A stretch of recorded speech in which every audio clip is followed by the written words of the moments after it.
Hello, everybody. Welcome to Justice Served Daily. I hope you guys are doing well. Welcome.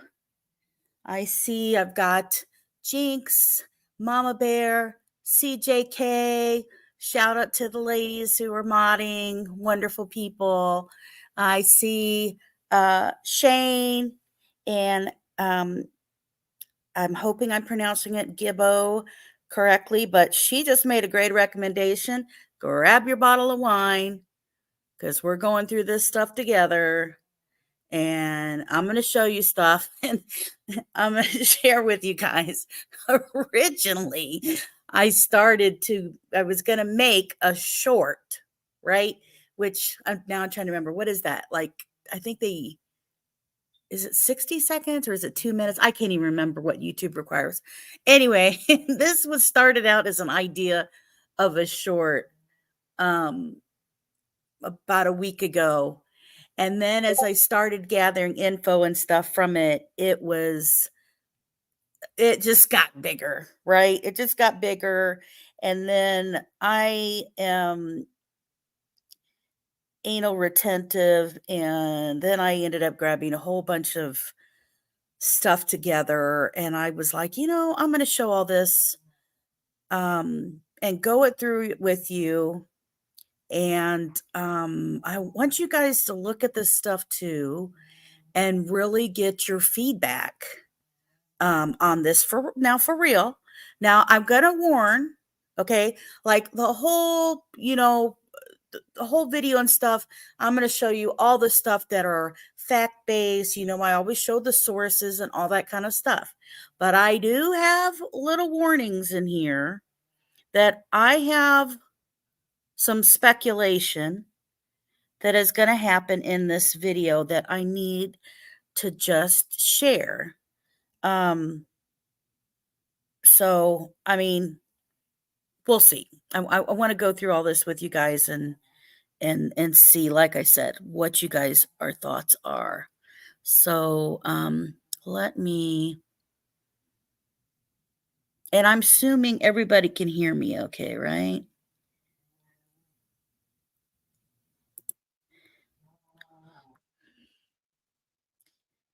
All right. Now, when I go through these slides, because I'm going to show you the times and stuff for everything, I'm going to go over to some of these. I included maps for us to look at in placement where things happen. I'm a very visual person. I mean, that's how I was as a kid, right? It was much easier for me to learn visual than for somebody to kind of just blab and go, oh, blah, blah, blah. Or, you know what I mean? Like, okay, I'm like one of those don't read the directions shit, right? I'm sorry. I just can't. You go through like 20 pages of directions that could have easily explained it to you in a minute. Like, right? You could just, I mean, isn't that the greatest invention for YouTube? How many times have you looked up how to do something on YouTube instead of reading 10 pages of the directions, right? Can't do it. Can't do it. Now, you show me how to do something and let me visually see it. I got it, right? Let me see what it is. So that was what kind of learner I was as a kid. So, and I hope you appreciate, the slides that are brought together and the information and stuff. And I think I'm going to take me off the screen so that you guys will be able to see this full screen. Hopefully that little logo doesn't get in the way, but if it looks horrible, let me know when I go through these, because it it's going to pop up there. But I have to always watch that because you know what? I sometimes I have done videos and I've had people take screenshots of information I shared out and use it, and then they don't even give a little credit. I mean, really? And, I'm gonna say, you have a bigger channel than I do. Why are you screenshotting my shit and then you don't even do a shout out? I mean, that's not nice, right? I'm just saying. Oh, wait a minute. Is Gibble bringing out moonshine too? Hey, what's interesting that you said that. I just had, right, a brand new, I don't know, remember the brand. All I know, it's purple bottle of wine that I just got at the house that I loved. I tried it. I tasted out at like a tasting thing, and then it was even more amazing than I think it's like the best one I've ever had, right? So I'm just saying. Okay. So let me go through this stuff with you guys, and let's talk about it. And again, hey, Mama Bear or whatever, can somebody put a 1? Can you guys hear me okay? Does my sound all right?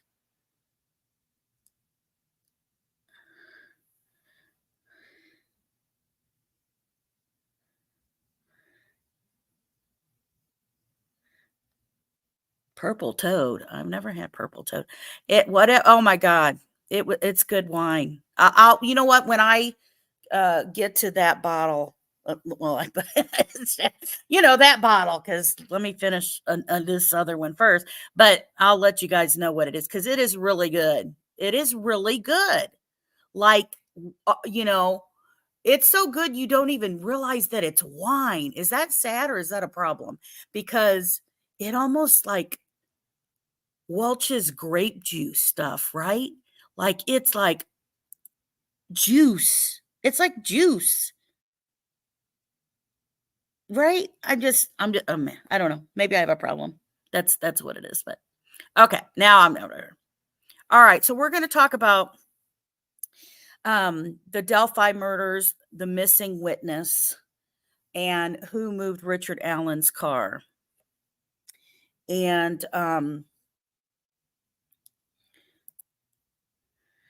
we've got the fair use disclosure.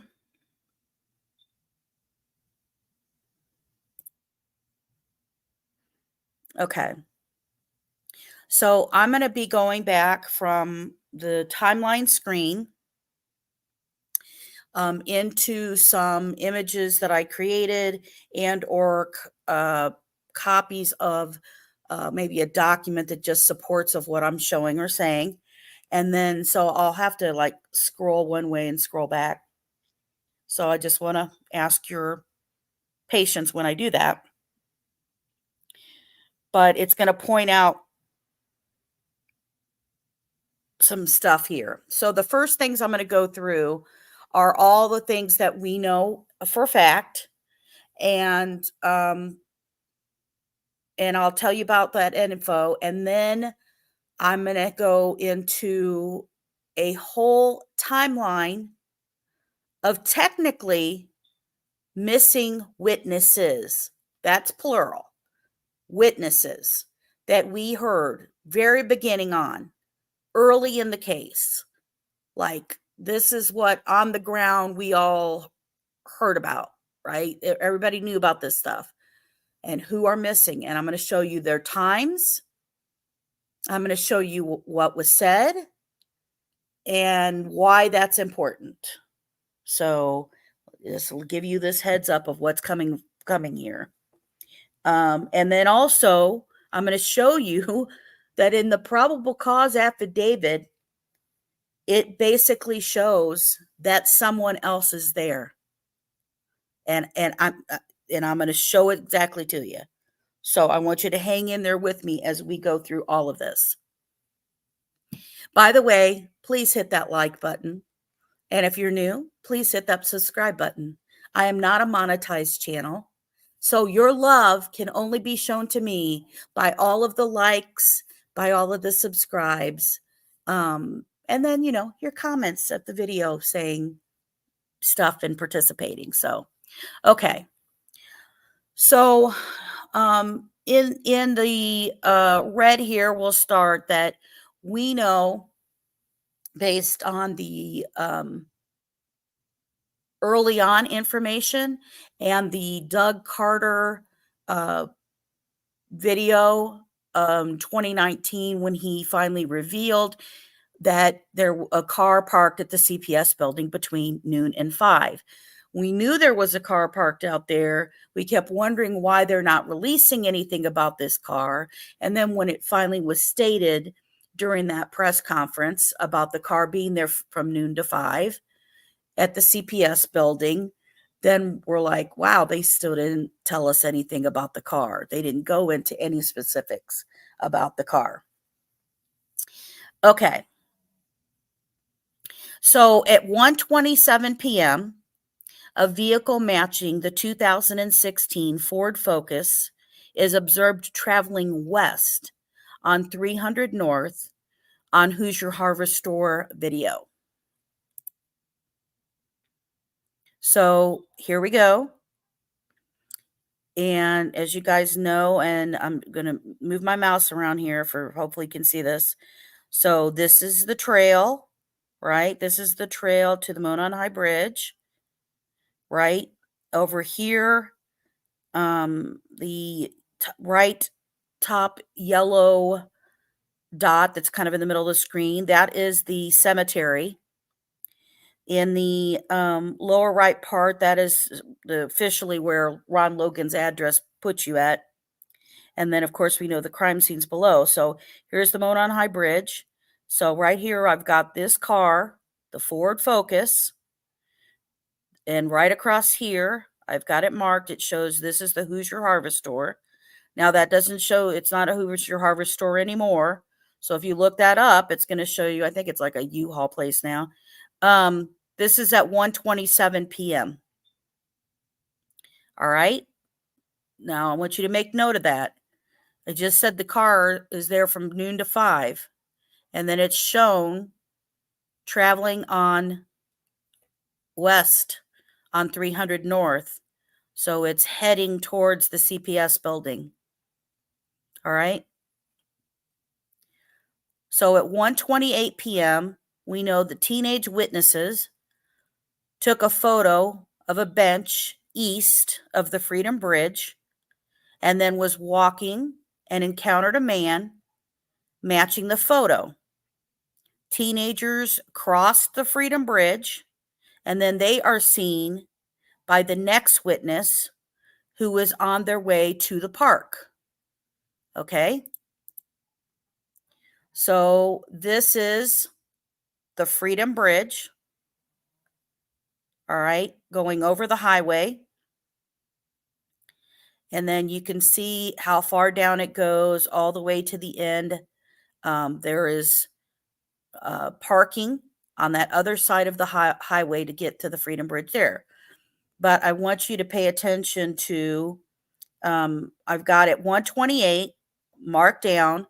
This is where the teenagers were taking pictures and stuff, right? They're all hanging out. They take a picture at the bench.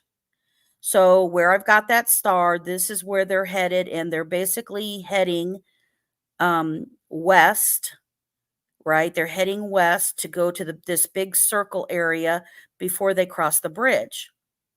So when you've got that, we've got, bridge guy parking at the CPS building. He's going to walk down this way, and you can see the sidewalk path that he just has to pick up on. And he just walks through that way, comes down, and then he's coming now. Suddenly he's on the trail as well. And so as he comes to walk right at 1:28, they take that picture and they continue to walk. And as they continue to walk, they see this guy pass. And remember, one's like, hi, he doesn't say anything. He's walking with purpose. He's covered his face. So they continue on after seeing him, and then they're basically crossing that bridge, and the next eyewitness is driving underneath that bridge, so heading north to go to the park. And trust me, you can clearly see on top of that bridge, especially if you've got 3 people standing up there, you can see them. So she sees the teenagers, right, at that time. All right. So the second witness car is seen parking at the entrance across from the Mears farm. No other cars are there. So she gets there. There are no other cars in the parking lot at that time. Okay. And then, so her car's shown up. Boom. It's on there. It picks up on the Hoosier Harvest Store video. She goes in. She's, pulled inside. She's going in there because she's just going in there for walking. And then at 1:49 p.m., Abby and Libby are dropped off by Kelsey. So they go, they're just, parked there at the entrance thing to get them to go out. They're yapping. She tells them about, you should probably take your sweatshirts, and telling, them to put those on. So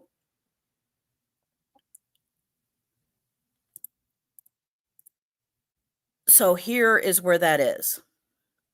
So the Mears farm up here on the left-hand corner, that picked up the lady at 1:48, and she's already pulled in there. She's parked. So if you see that little strip right there, this is the Mears farm that's right across from there. That's the Mears farm. And then at 1:49, Kelsey then goes to drop off the girls. So this lady parks and, she's basically getting out of the car. And then this is when the girls are being dropped off by the sister. So the second witness walks to the Monon High Bridge and sees a man standing on the first platform on the bridge, 50 feet away from her. She turns around from the bridge and heads back on the trail. Now, halfway between the bridge and the parking area, she passes 2 girls, Abby and Libby, heading towards the Monon High Bridge. Okay? So let's go back. And here's what that looks like. So you can see the Monon High Bridge. You see, I have just a little figure. This is my figures, okay? I'm not the fabulous, person here. I'd use them symbolically. But we've got that. Here's the guy on the bridge.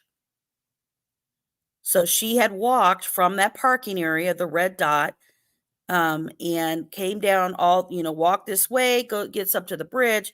There's a guy standing on the first platform.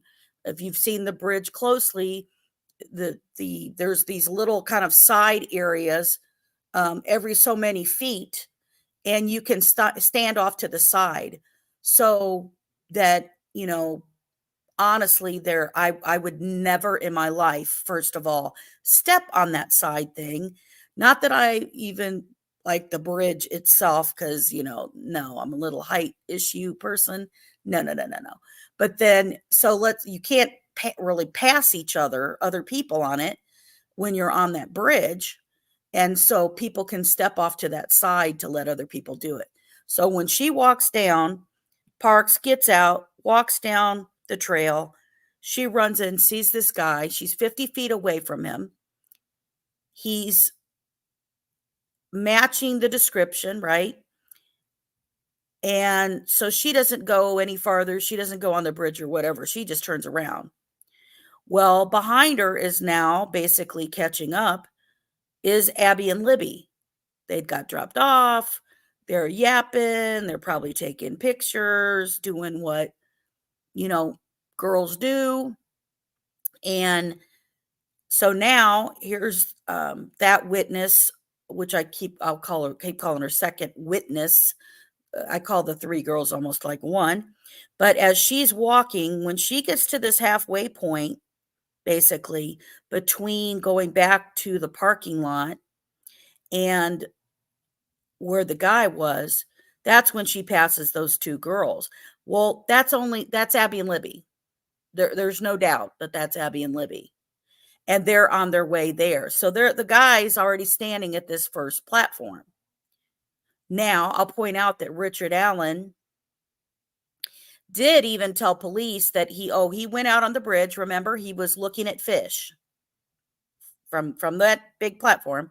He's looking down at fish, after he glanced at the stock market, because we know how much he was just really into the stock market. And if you don't know that, this is me being sarcastic, because he's such an investor.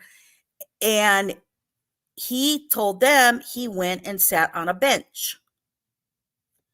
So there's a bench that's close right there. So when the girls came by, he could have been sitting on that bench, right?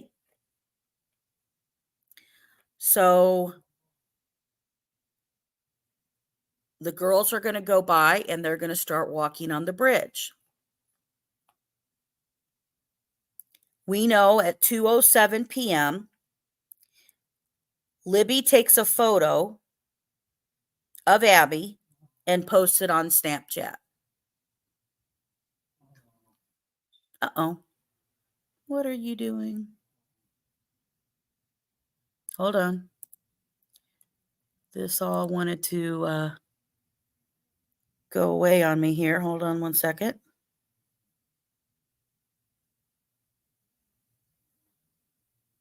Hopefully that didn't reset anything. Are you guys still there with me? Can you still hear me? I think my stuff refreshed.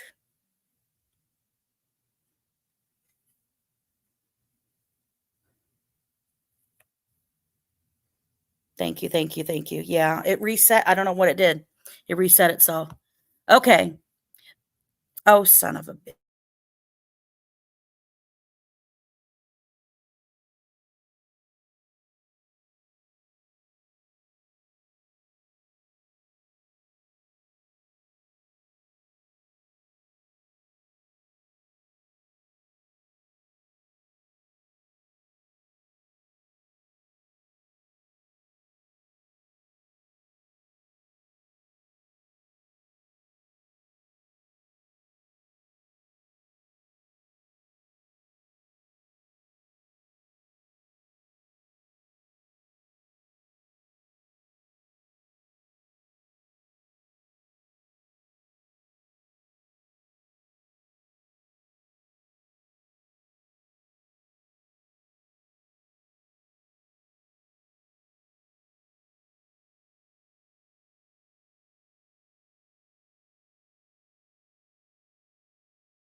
Okay.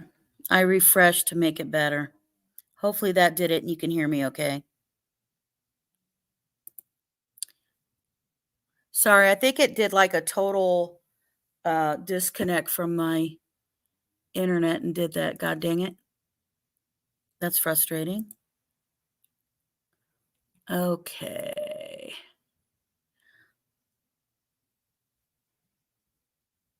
Okay, thank you, thank you, thank you.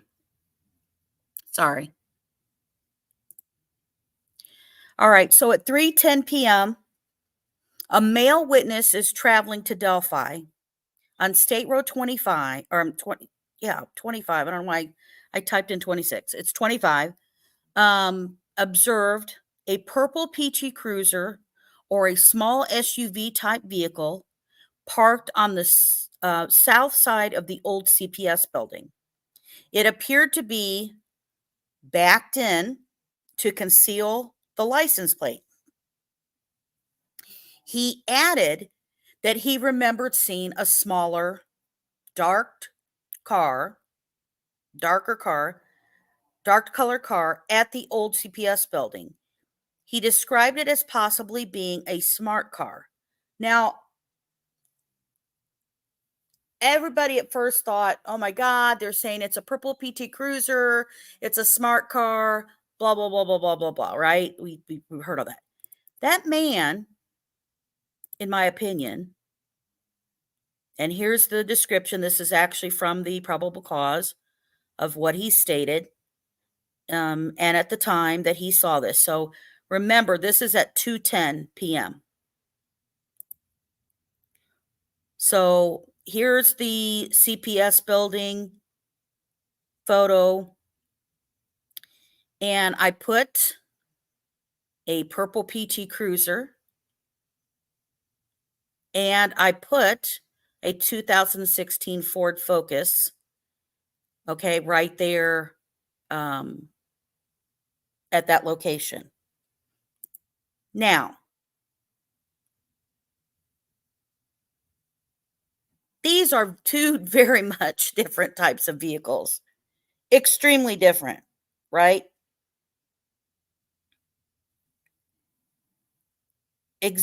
Totally different.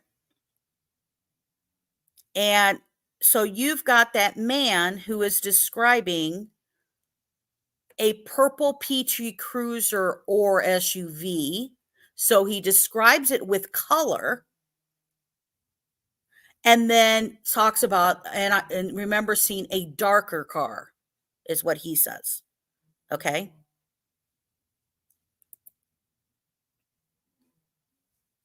So I kept on this screen. So this is the next part. So at 2:10, we have him seeing that, right? All right. He's on State Road, right? Going through. All right. At 2:13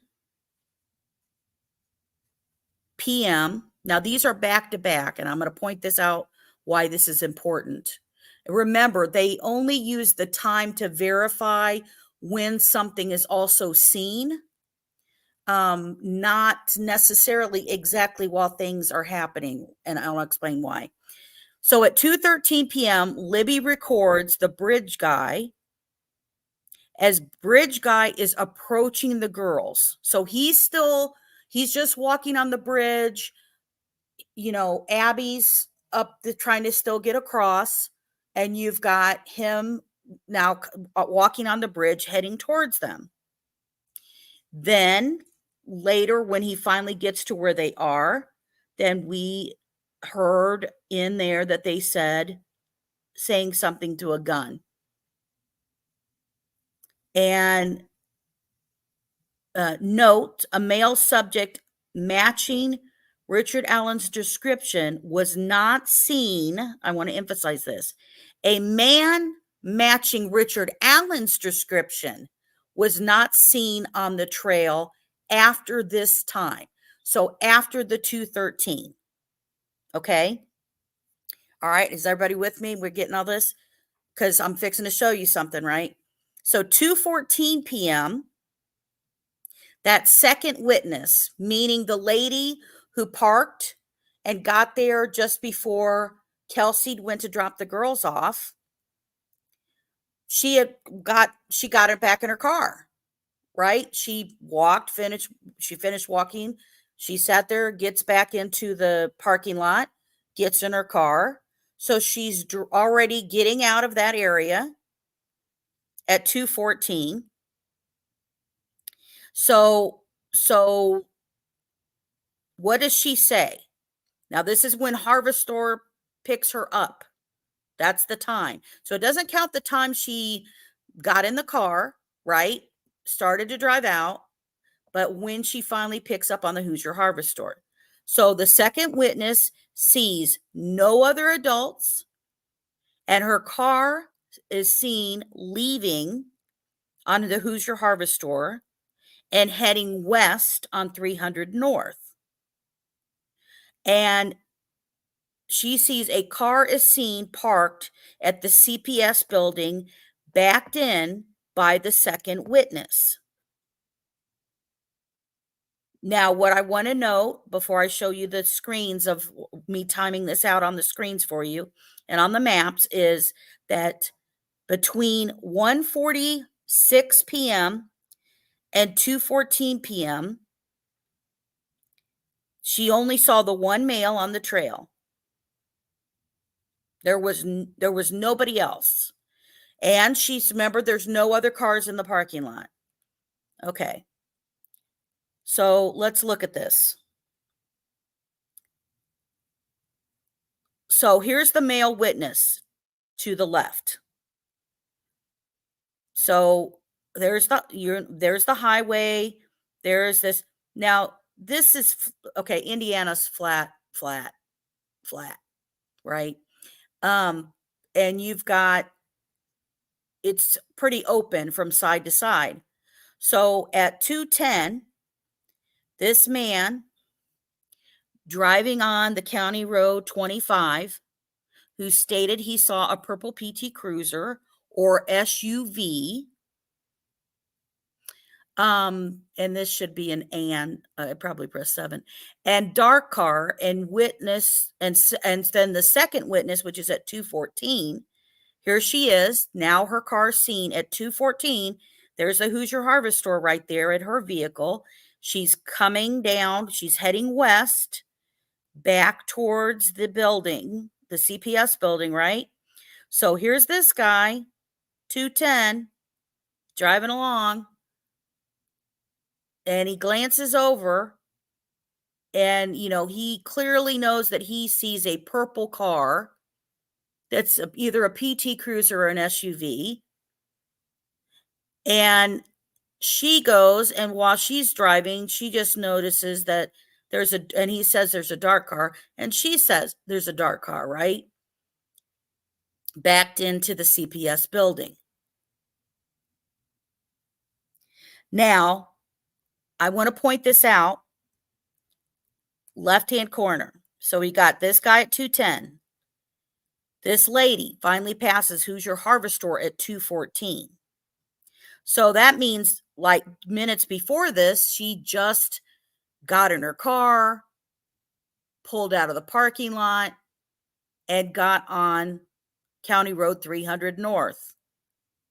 So at 2:13, Bridge Guy's already walking towards Libby.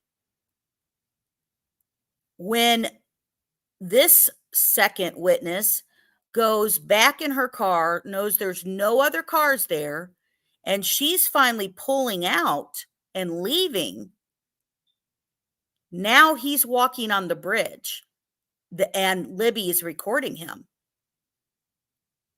And that's going to be important when I go a little farther in this. Hey, Witchcraft. Susie. All right. Let me go back.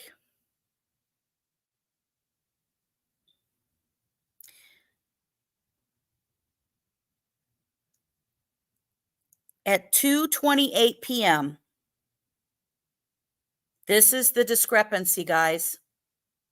This is the discrepancy. This is showing in my opinion, but with using facts provided by law enforcement, that somebody else is at the scene. Right?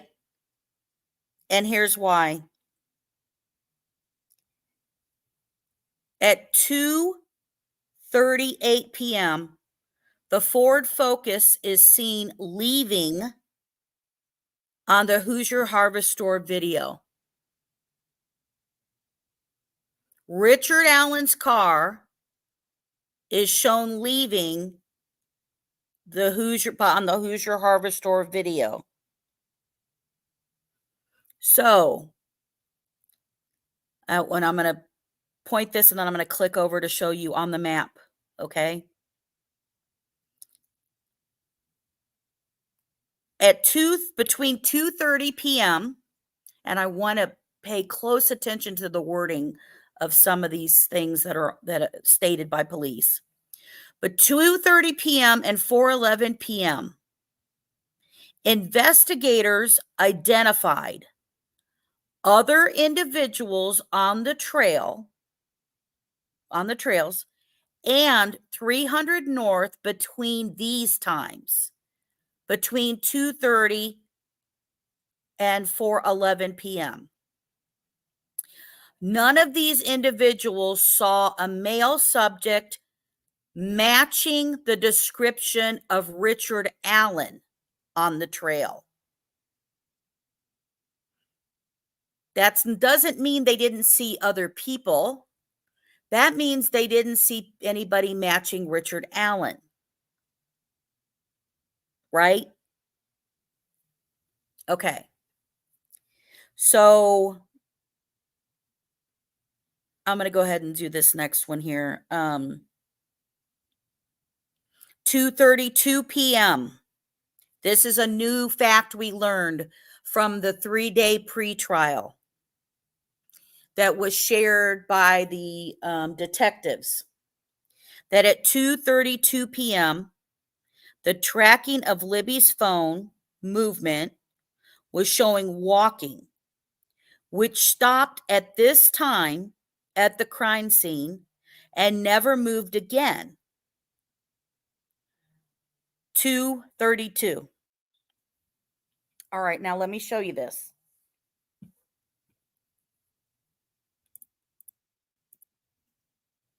Okay, and for anybody who's like, oh, JSD, wait a minute, what are you talking about? Richard Allen's car moved. All right, first, let me show you this. This is the probable cause affidavit for Richard Allen.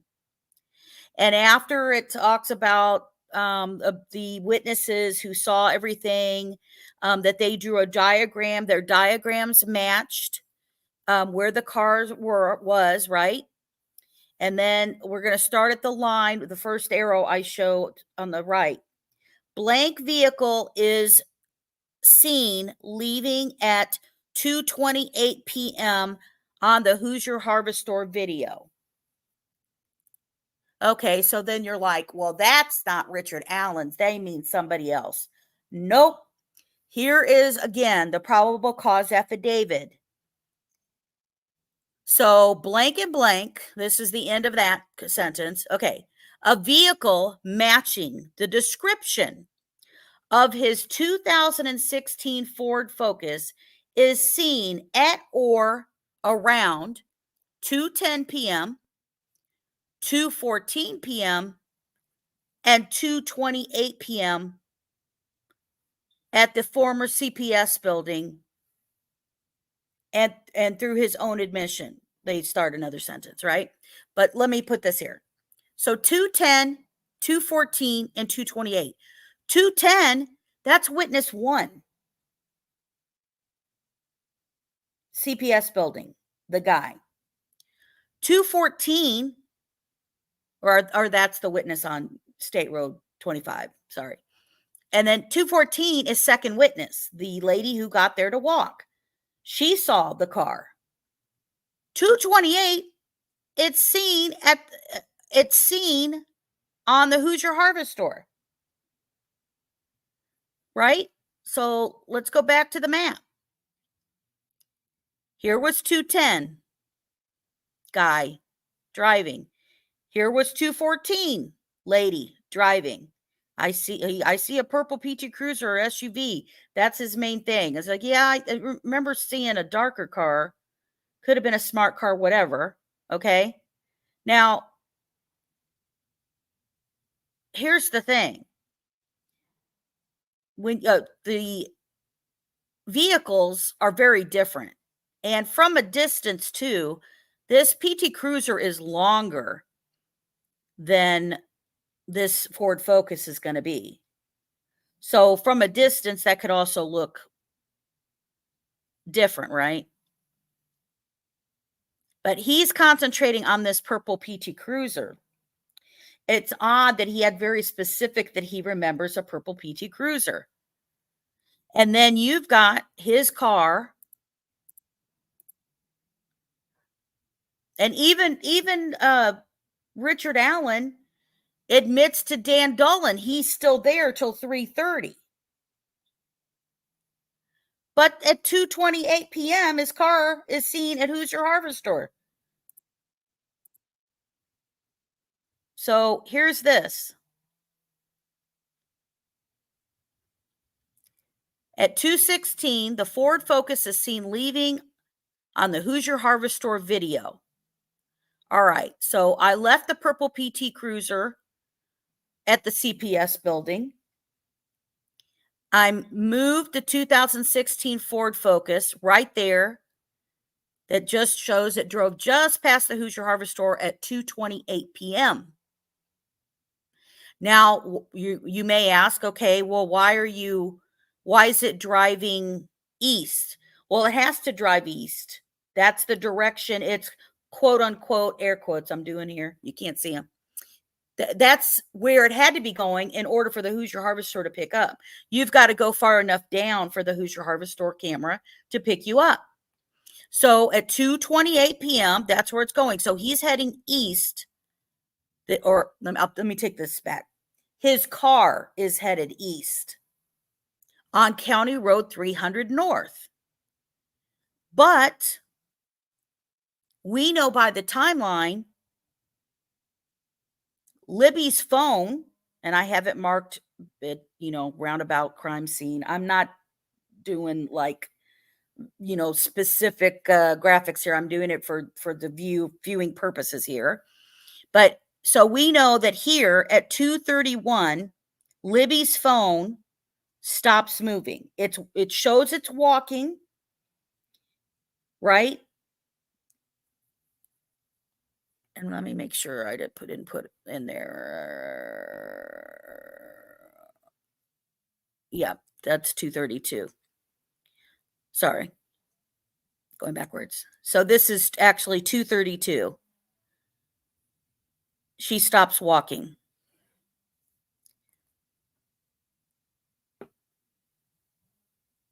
So if she stops walking at 2:32, the person is with her that just kidnapped her. And I'm going to fix this because this is driving me crazy now. And sorry, I don't have the best eyesight in the world. So when I type something, right? But how? So go with me on this. How is that car moving, guys? How is that car moving?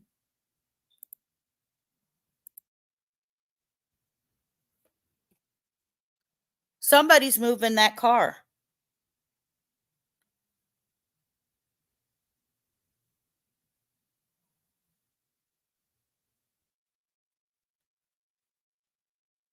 Right?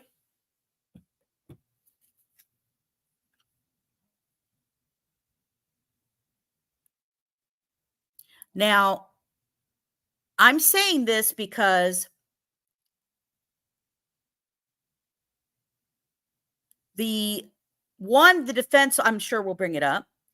2, it's in the probable cause affidavit information about what he saw and other vehicles that he saw. And I want to remind you that he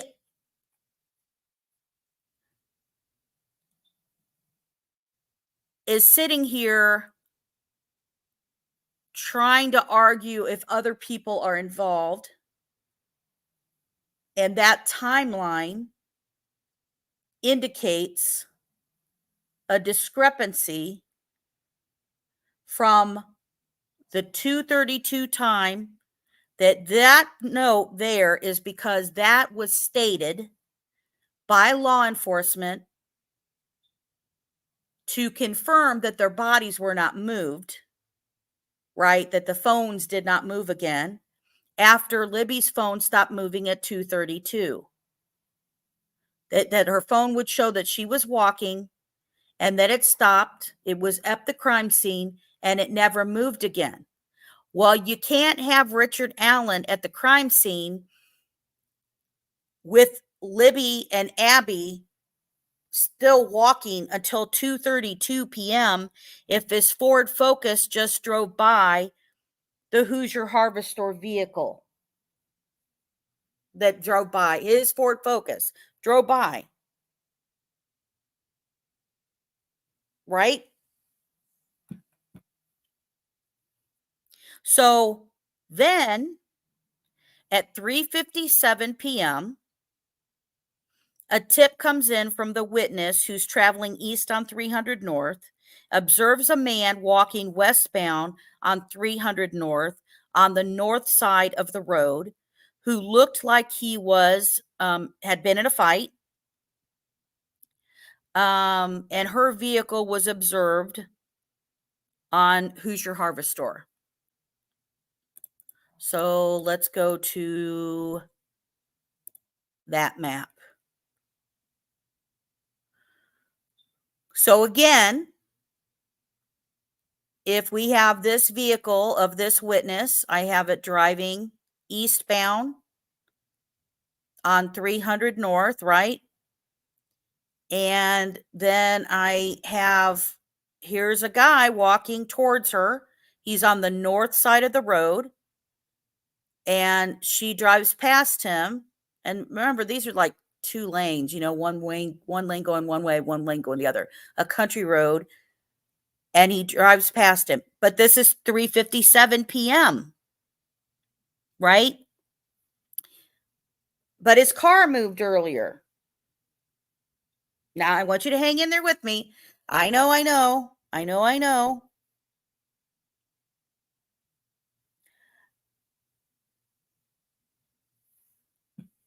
So here we go. This is the probable cause affidavit of the witness who came forward about seeing, and the phrase that was used written in there was used muddy or bloody, like he had been in a fight. Okay, 3:57. Now I want to go into missing witness or witnesses with you, because I'm going to go through some of these people and I am going to let you know that for 100%, we know that one of the witnesses I'm talking about is definitely there. There's no doubt. There's no, rumor mill, was this guy there and did he see anything or anybody? We know that he did. And remember, Richard Allen's car was showing that the police were saying it was parked there between noon and 5. Okay. Well, what time did we start with the other witnesses? And let me go backwards to that page. So that one was the 2:10. We don't start with witnesses until 1:27 p.m. for the probable cause affidavit with Richard Allen. We do not start till 1:27 p.m. when his vehicle is shown on the Hoosier Harvest Store going west on 300 North. But his car It says between noon and 5. Well, what does that mean? To me, that means other people saw his vehicle. So I want to go through this back with you. So you see how early the other witnesses and what time they start at 1:37. Okay. 8:45 a.m. to 2:15 p.m. A witness who works nearby witnessed a vehicle parked on the side of the road between the CPS building and the entrance of the parking lot. He took photos of a similar type cars, and he tipped those into the police. He never saw it before, and he's not seen it after. Okay. And now the source I'm going to do that is Gray Hughes Investigates. Now, when Gray Hughes first had this person on, early on, like way in the beginning, I was watching his show when he was showing and talking to this guy. Now, remember, this guy's saying 8:45 and 2:15, and I've noted back in here between noon and 5 that they're asking about the built car parked at the CPS building. Okay. So let me show you what this is from.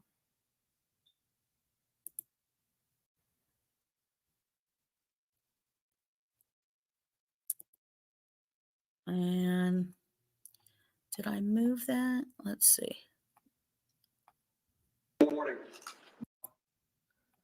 That's weird. Hold on one second.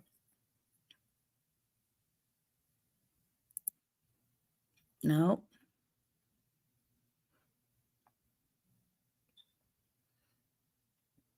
Okay. I must have rearranged some of these. All right. Don't act up on me here.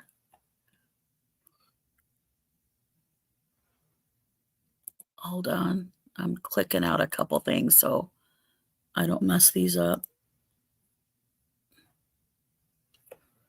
All right, now don't act weird. Why are you trying to be weird?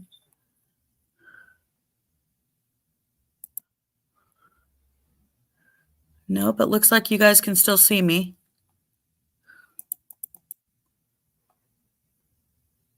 Okay.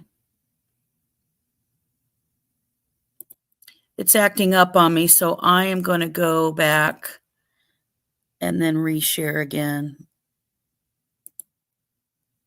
because I have a video to share with you. Okay. That way it'll go okay.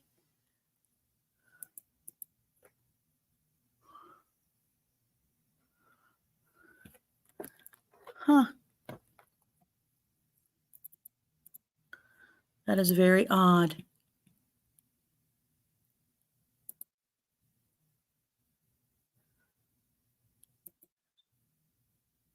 Oh my Lord Jesus.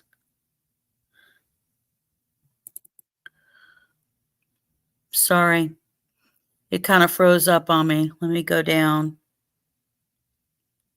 I apologize. You know, every time I get to the good points, it wants to stop me here. What the hell? Okay.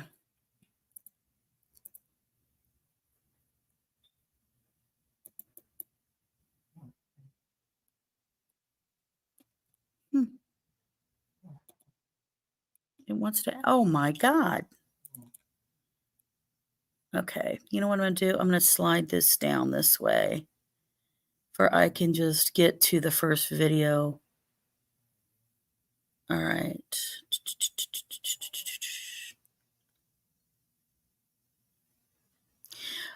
So there's a lot of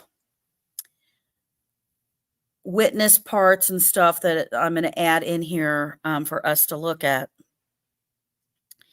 And I want to remind us too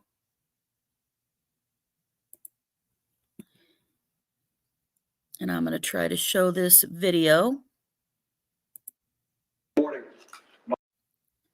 And I'm going to try to do it with, oh, maybe it won't. Let me see.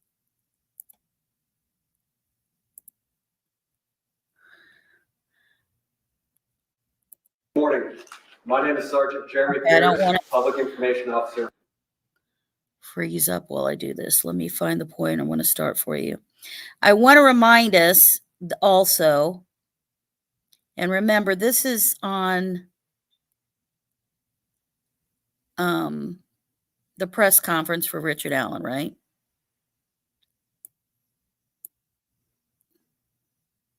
November. Richard Allen. He's been charged with 2 counts of murder for the murder of Abigail Williams and Liberty German. Or October, sorry. This investigation is still very ongoing. We're keeping the tip line open, the tip email open. We encourage everybody to continue to call in tips, not only about Richard Allen, but about any other person that you may have. For that reason, and for the nature of this case, the probable cause and the charging information has been sealed by the court. I've been very clear to everybody that per the court order, we cannot talk about the evidence that's in the probable cause or the evidence that's in the charging information. That will become evident to you at some point and it'll be released, but right now is not that day. Okay.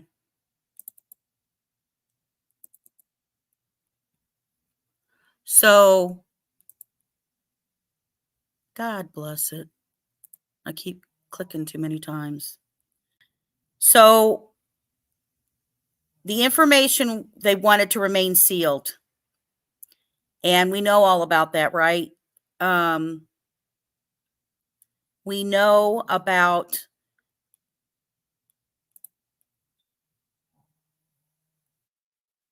sorry, I have to keep doing it this way. It doesn't want to let me click through, so I have to keep going over to do it.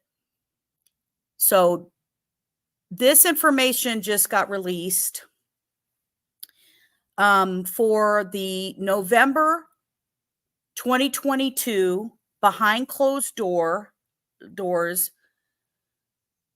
with the prosecution and the defense. And this is the big time that we see when Richard Allen's attorneys, Baldwin and Rosie, come out from the discussion and with the judge. And remember, this is when they're like, oh, we don't have to close anything. We don't have to seal anything because we're not going to talk. But they did. But that's not even the point of this part. So when they're in there, they come out. And one of the things they also say is they make the comment of surprise that they're saying that somebody else is involved. Well, they asked for the transcripts of this. And when they did a filing recently, they claimed about, they can't tell us for third party that we can't bring up about a third party. And here's why. So this is McLeland stating this. November 2022. Okay. And I show this is the recorded transcript from that date. It is in the public interest for me to enforce that law to protect the community. The first concern talks about the integrity of the investigation. And I think that falls under the public interest factor and consideration for the court. There is still a very ongoing investigation. Our goal is to find anyone else who was involved in this heinous crime. That is in the public interest to find anybody else involved and get justice for Abby and Libby. We still get tips every day. Tips come in every day. We have good reason to believe that Richard Allen is not the only person involved in this, that there may be other actors involved. That's why we left the tip line open. That's why we left the email, tip email open. Then he goes into the question becomes, at least in the state's mind, about protecting the evidence. That's why they didn't want the evidence brought out there. Remember, that was their purpose. And so they brought that even up at the conference they had. And this is him talking about this on November 22nd, 2022, first hearing. Before they hadn't released anything yet. Judge Gohl hadn't did that. This is a transcript from Nicholas McLellan stating that they believe there's other actors involved. So let me point this out.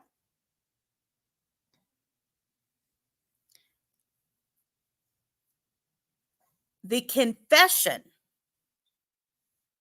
of, I'll call it a so-called confession, of Keegan Kline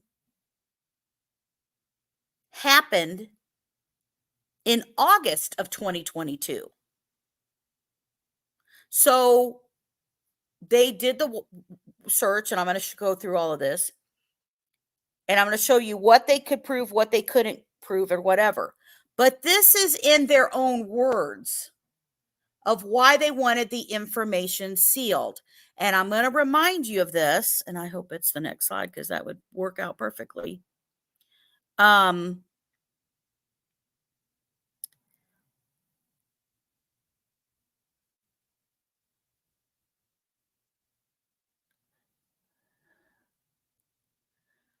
October of 2022. We already looked at that. Will it click for me? Come on, don't be a pain. All right, let me go this way then. Son of a bitch. I'm so sorry, guys. I was so thinking this was going to be awesome, and I keep clicking out of my own shit.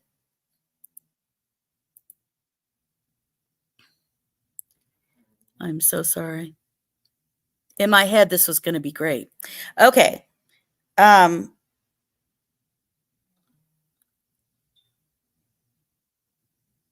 So let me go back.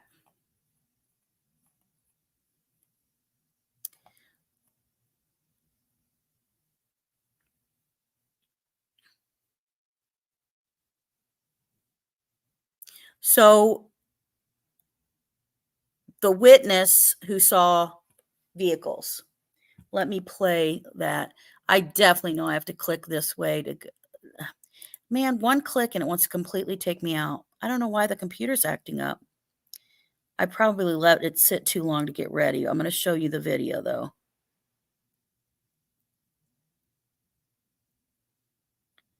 I don't know why it's all the way down here, but okay. This is from Gray Hughes Investigates.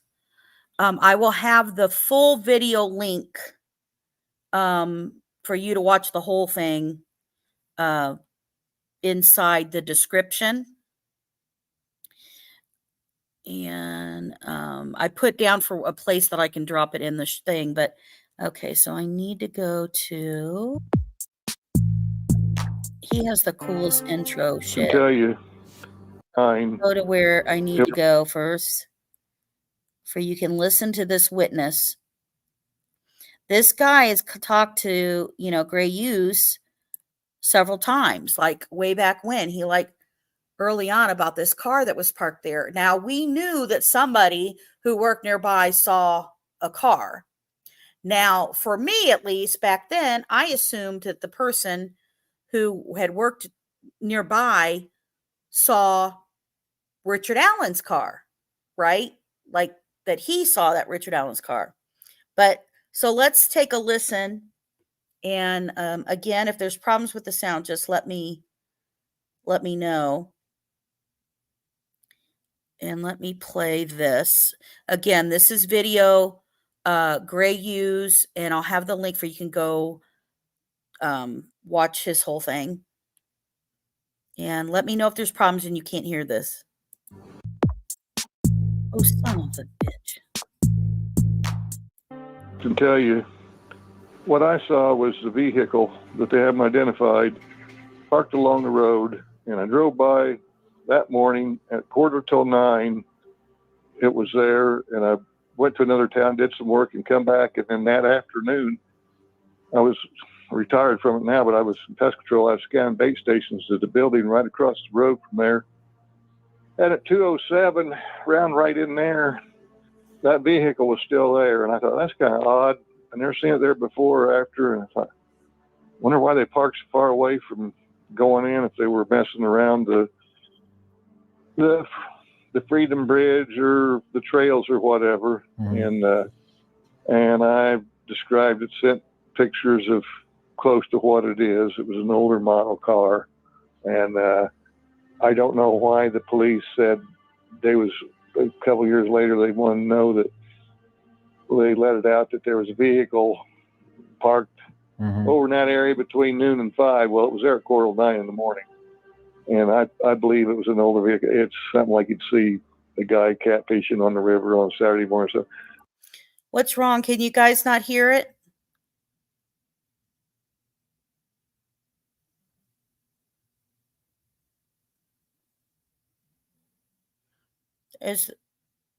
Can you guys let me know? Could you not hear it? Okay. I'm just making sure. I thought I saw something about. Okay. I believe that he must have been in there early. And he didn't go past any cameras. He's turned around, and I had a friend thought that worked at the one Cobb Mail, thought he saw it on the Interside Bridge, maybe around 3:30, 4 o'clock. So he has a friend who goes by on the other side of the Freedom Bridge before, who thinks that he saw that car, whatever this witness saw. Okay, that guy works there. He works across the way in the building. He goes there. You know, it's like pest control business. He goes, and when he drives by, he sees it sitting on the side of 300 before it would get to the Harvest Store video. It's not getting picked up. Now, he doesn't say what color and stuff it is or anything like that. But he says, then he talks to a friend who said, you know, because it's him and this other guy, whatever. But he talks to his friend who says, oh, I saw the car parked over near the other side of the highway, right? At Freedom Bridge around 3:30. 3:30, 4 o'clock, right? All right, let's finish this. Might have been watching or something. I don't know. But when you say the other side of the bridge, do you mean like the like on the other side of the Freedom Bridge over there? Yeah. It may have been parked over there after I come through there. And hey, could you tell? You know where when you said you saw the car parked over by the CPS building, was it on the road or kind of like back near off the road, halfway between that building and the curve? Okay, and was it sort of just face in, or was it kind of like parked ready to go? Well, it was just about 2-3 foot off the side of the road. I mean, was it head? Was it head? Yeah. Okay. Go ahead. I think that was you were about to. So, answer. but he turned around, or he would have got caught on there's cameras at that one business a friend of mine got, farm store or something. So he's turned around. He never went on down the road and out that way. He turned around. Oh, shit. Now it clicks to the next video. Son of a bitch. Okay. It's all right. It's all right. I'm okay. So he comments that while he's looking at this vehicle, they know that vehicle never showed up on the Hoosier Harvest Store.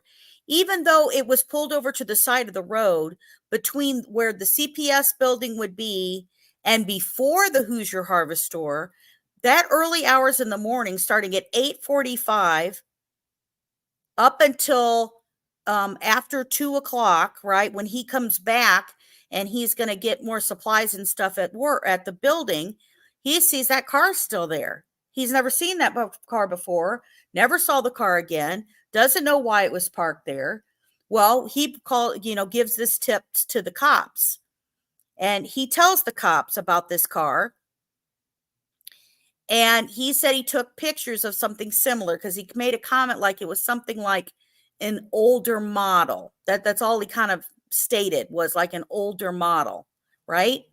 Tells that this person, his friend, sees this same car parked over at the Freedom Bridge at like 3:30, 4 o'clock-ish. That's what he's saying, because it's coming from him to this other, right? So, and I'm going to do this and it's going to knock me out because I don't want it to click over, but son of a bitch again. By the way, there's where I keep all my work I do for the shows. All right, I need to go back down to our missing or witnesses timeline. There we go. Okay. So there is, in the guy's own words about this. Now, he later states you need to go check out Gray Use thing. Again, I'll put the link inside the channel. So in this witness talks about another car he saw. He knows it's not showing up on the Freedom Bridge. So, or I'm sorry, not showing up on the Hoosier Harvest Store, meaning that car had to do a U-turn. I mean, he shares that the car had to do a U-turn, and he said he called the police, gave that tip and stuff in. He said, and then he's at a fair, and a guy that he talked to, an officer that he spoke to, and one of them who he gave the tip to, he turned around and went up to him and said, hey, whatever happened about the car and stuff. He says that the officer then says to him about, well, we're looking for a car that was backed in at the CPS building. He says, between noon and 5. Now, this is on that video. You have to go watch it all. So he says all that. And he's like, well, the guy, this witness, says, wow, he goes, I didn't even realize there was a car or something parked in over there at the CPS building. But he's sitting here and sharing about this other vehicle that he, in his opinions, like, why would they park there? Why would they turn around and not make sure it was on the Hoosier Harvest Store video, right? So,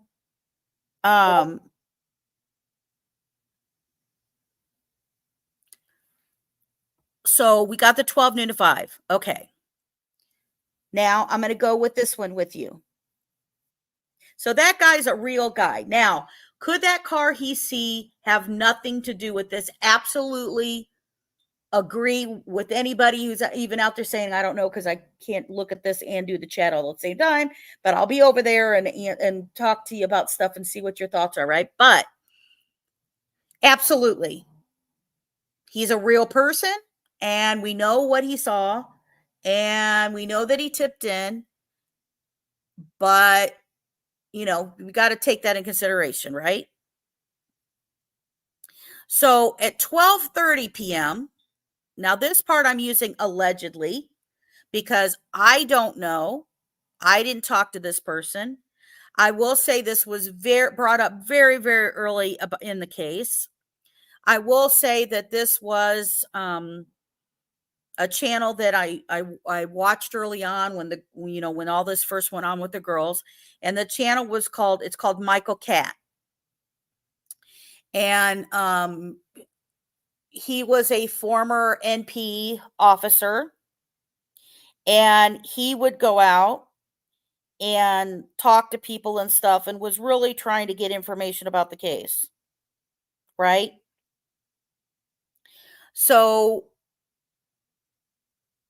allegedly, there was a lady out walking her dog who lived in a house that bumped up against the line of where the bridge comes.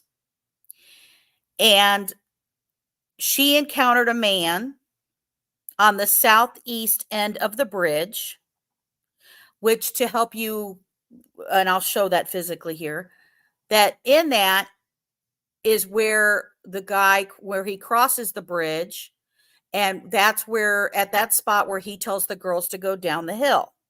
Okay. And that he was just standing there.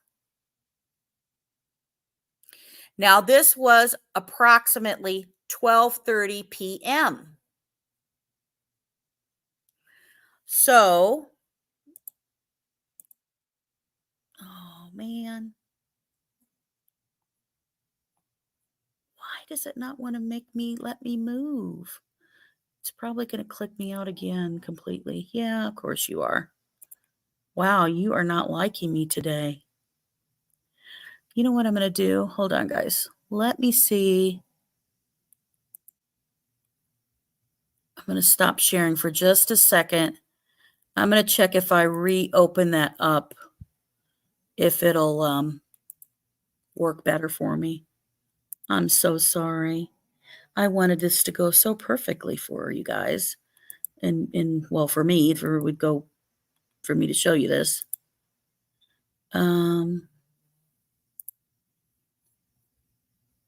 All right, and let me reopen up. Reopen this. Let's see if maybe this will help. I don't know. I'm hoping it will.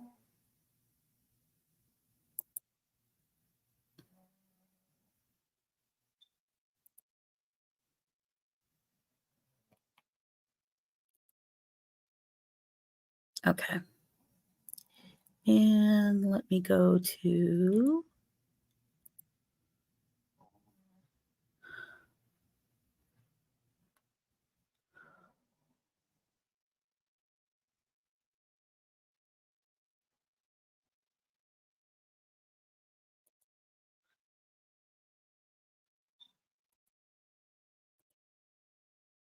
all right.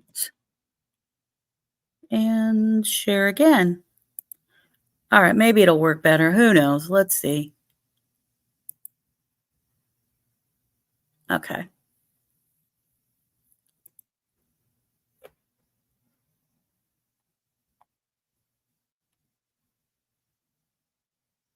No, it doesn't like me at all. It wants to keep acting shitty.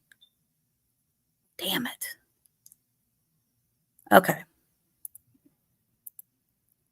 I'm going to go then and just do this. Sorry, I don't want it to be, let me see. I'm going to go ahead and try to do a full screen though.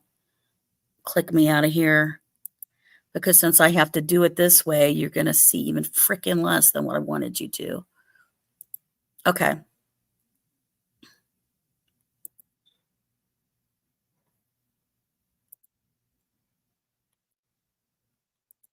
Okay. I'm going to do it this way too. So this is the missing witnesses. So if you see over here on the far right side is where I'm showing that at 12:30 p.m.-ish on that day about the dog walker seeing a man at the end of the bridge. Now, we heard this early on, and allegedly this woman lived nearby a property that bumped up against there and said that she saw a guy standing there, and he's just standing there looking out, basically looking out north, which means he'd be looking towards the crime scene if this is real, right? You know what I mean? If that's true. So again, we got a car from noon to 5, which if there's somebody standing at the bridge, it makes sense that somebody could have been seen at 12:30. Remember, all the witnesses that are in the probable cause affidavit that are saying that have been revealed are saying that they see Richard Allen. And that's what's released. But out of all of the documents, of the 139 documents we have, 19 of those documents are still sealed. Now, of course, some of those that are sealed are the obvious, right? They're the autopsy and stuff like that that's there. So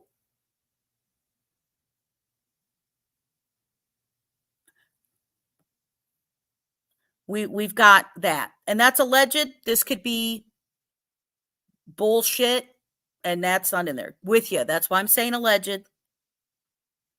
That's why I'm saying alleged.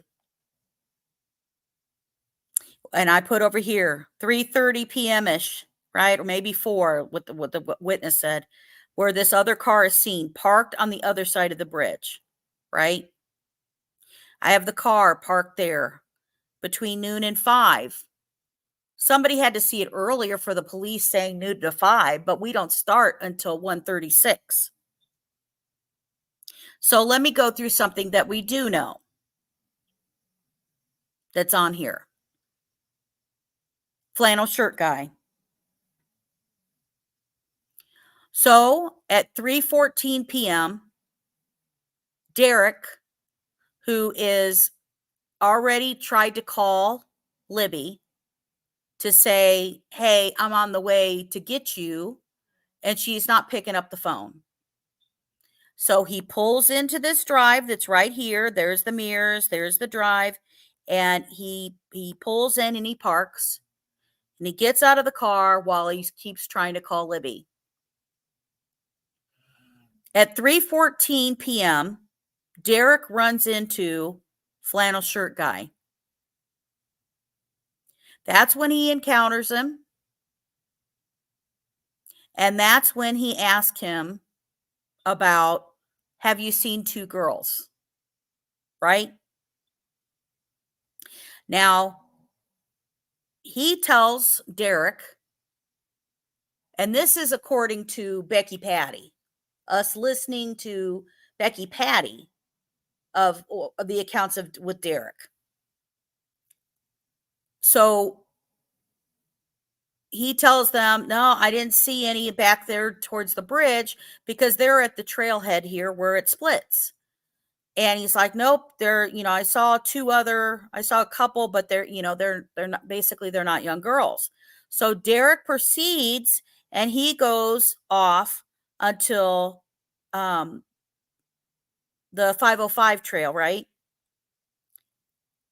But and to point out here what these 2 on the bridge represent, they represent other 2 witnesses brought up early in the case of 2 young women who were there that day.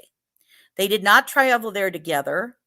There's no kind of technical term to use for them, but one's name was Cheyenne and one's Cheryl.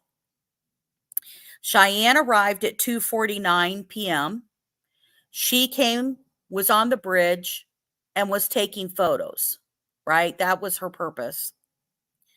She ended up unexpectedly running into a person she knew, a friend that she knew, who arrived there at 3:30. Now, this is important that I want to point out. So the crime scene is way over here.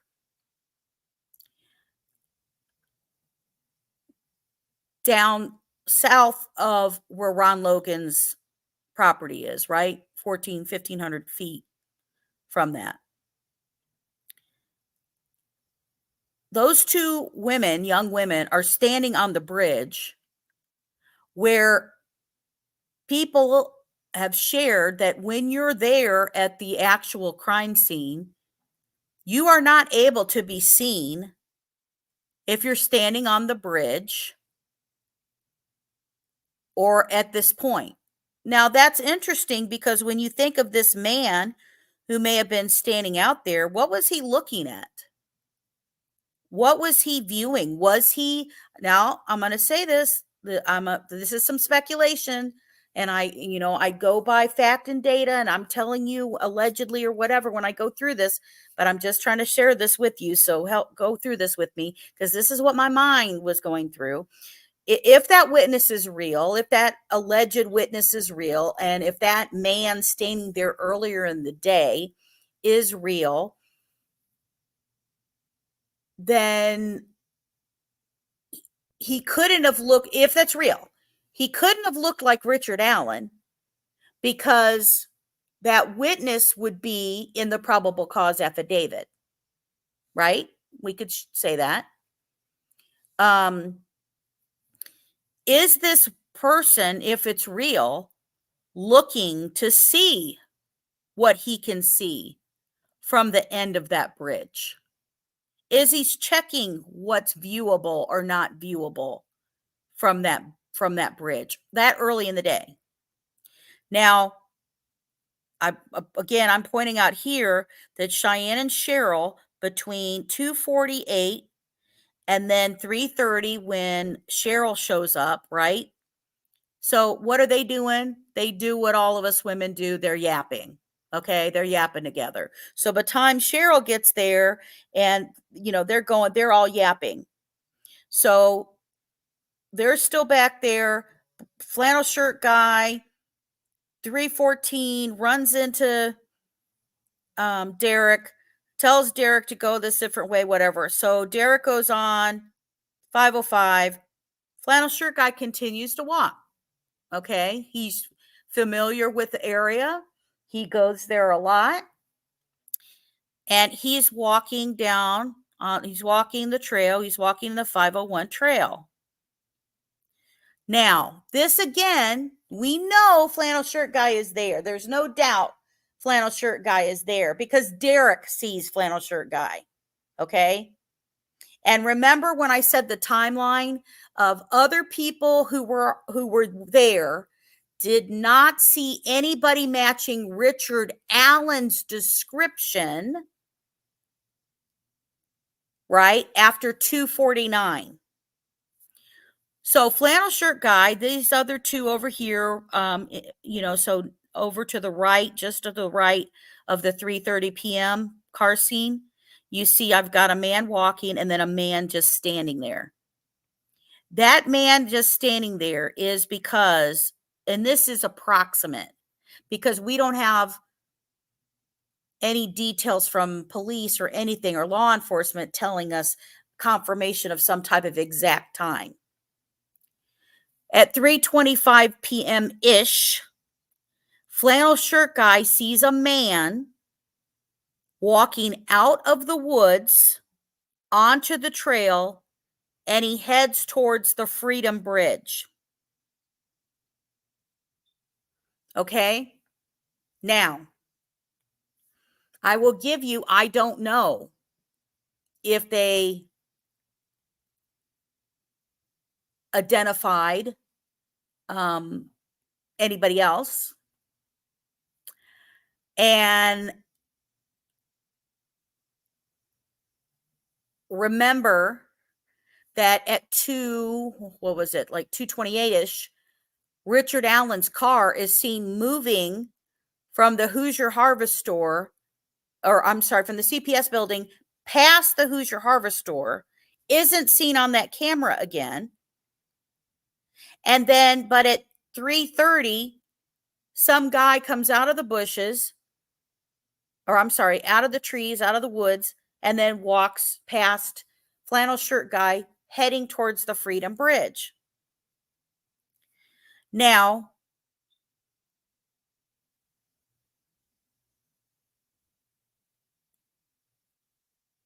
does that relate to the car that's shown over there at 3:30?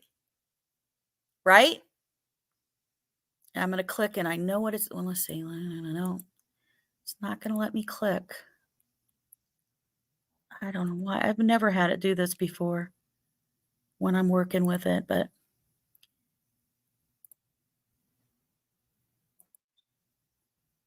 so we know the times when the Ford Focus is leaving, right?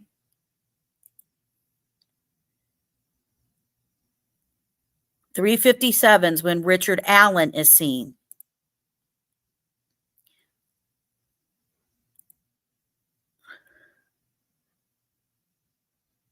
.228. The Ford Focus is seen on the Hoosier Harvest Store leaving, right? It's flew at the CPS building, the Hoosier Harvest Store. It's leaving that area, heading this way. And 2:31, the girls are still there. Now, I've got a theory how this all fits in. So don't leave me here. All right. Then we've got that he's not seen till 3:47. Muddy and bloody witness. Okay.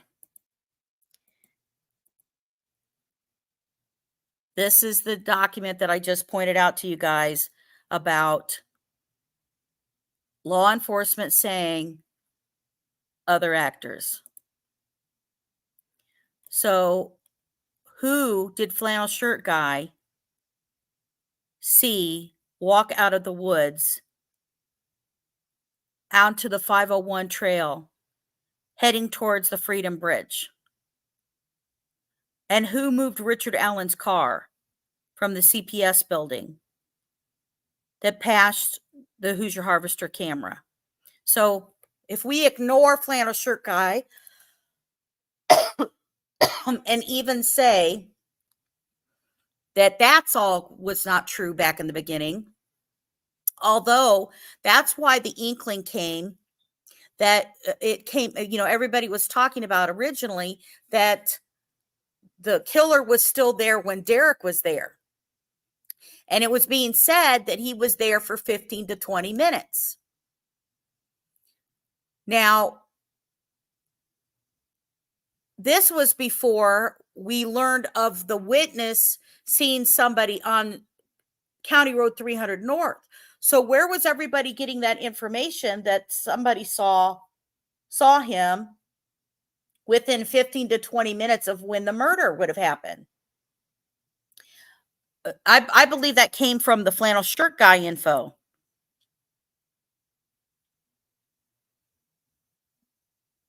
So now I want to show you this.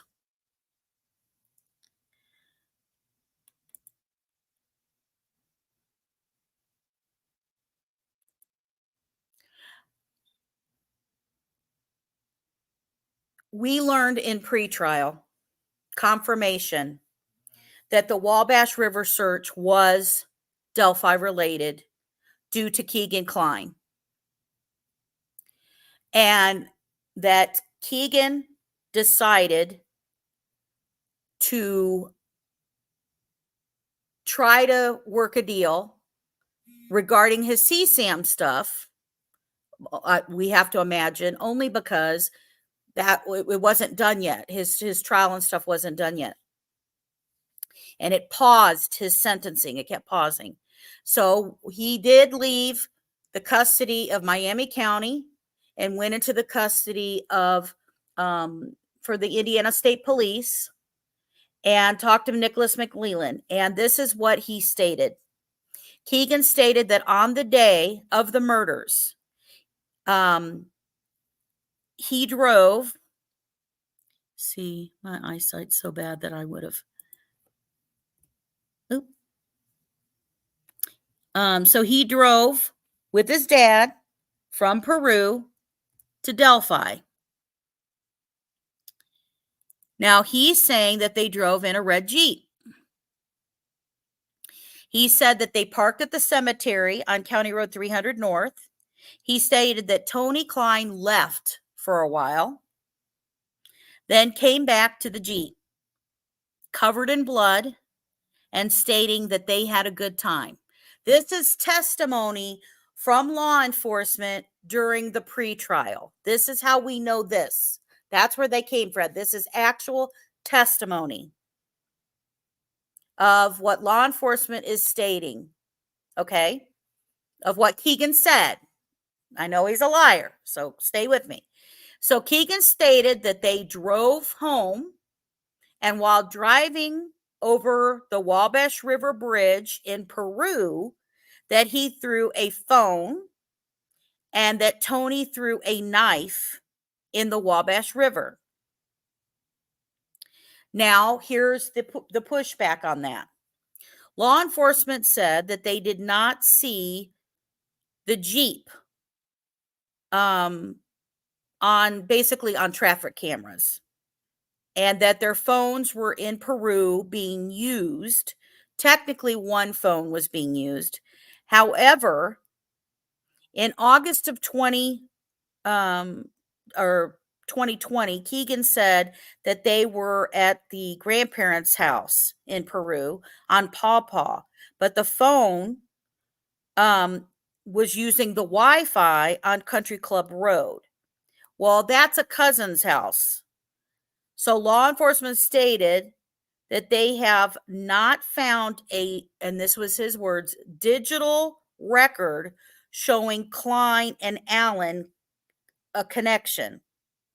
However, local people say that they do know each other.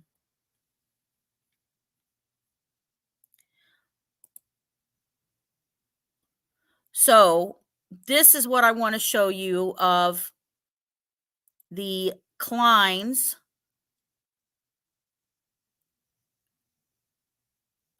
phones. So the Klein's home is over here where I've got it marked. And then we have Grandma Klein's house on Paw Paw Pike. This is where Keegan said they took off and left. Remember, he is his dad's alibi, and his dad is his alibi. And he said that they went to Grandma's house, and they were there from probably 12 to 2 or 12 to 3, right? Well, the police say, yeah, you're in Peru, but your phone is on Country Club Road. It's not showing pinging at Grandma's house. You're using the Wi-Fi at this house. And somebody at that house on Keegan's phone, on a phone, is looking at pornography, because then they asked Keegan, well, do you look at pornography while you're at your grandparents' house? Because that's what was being looked at. Right? Damn it.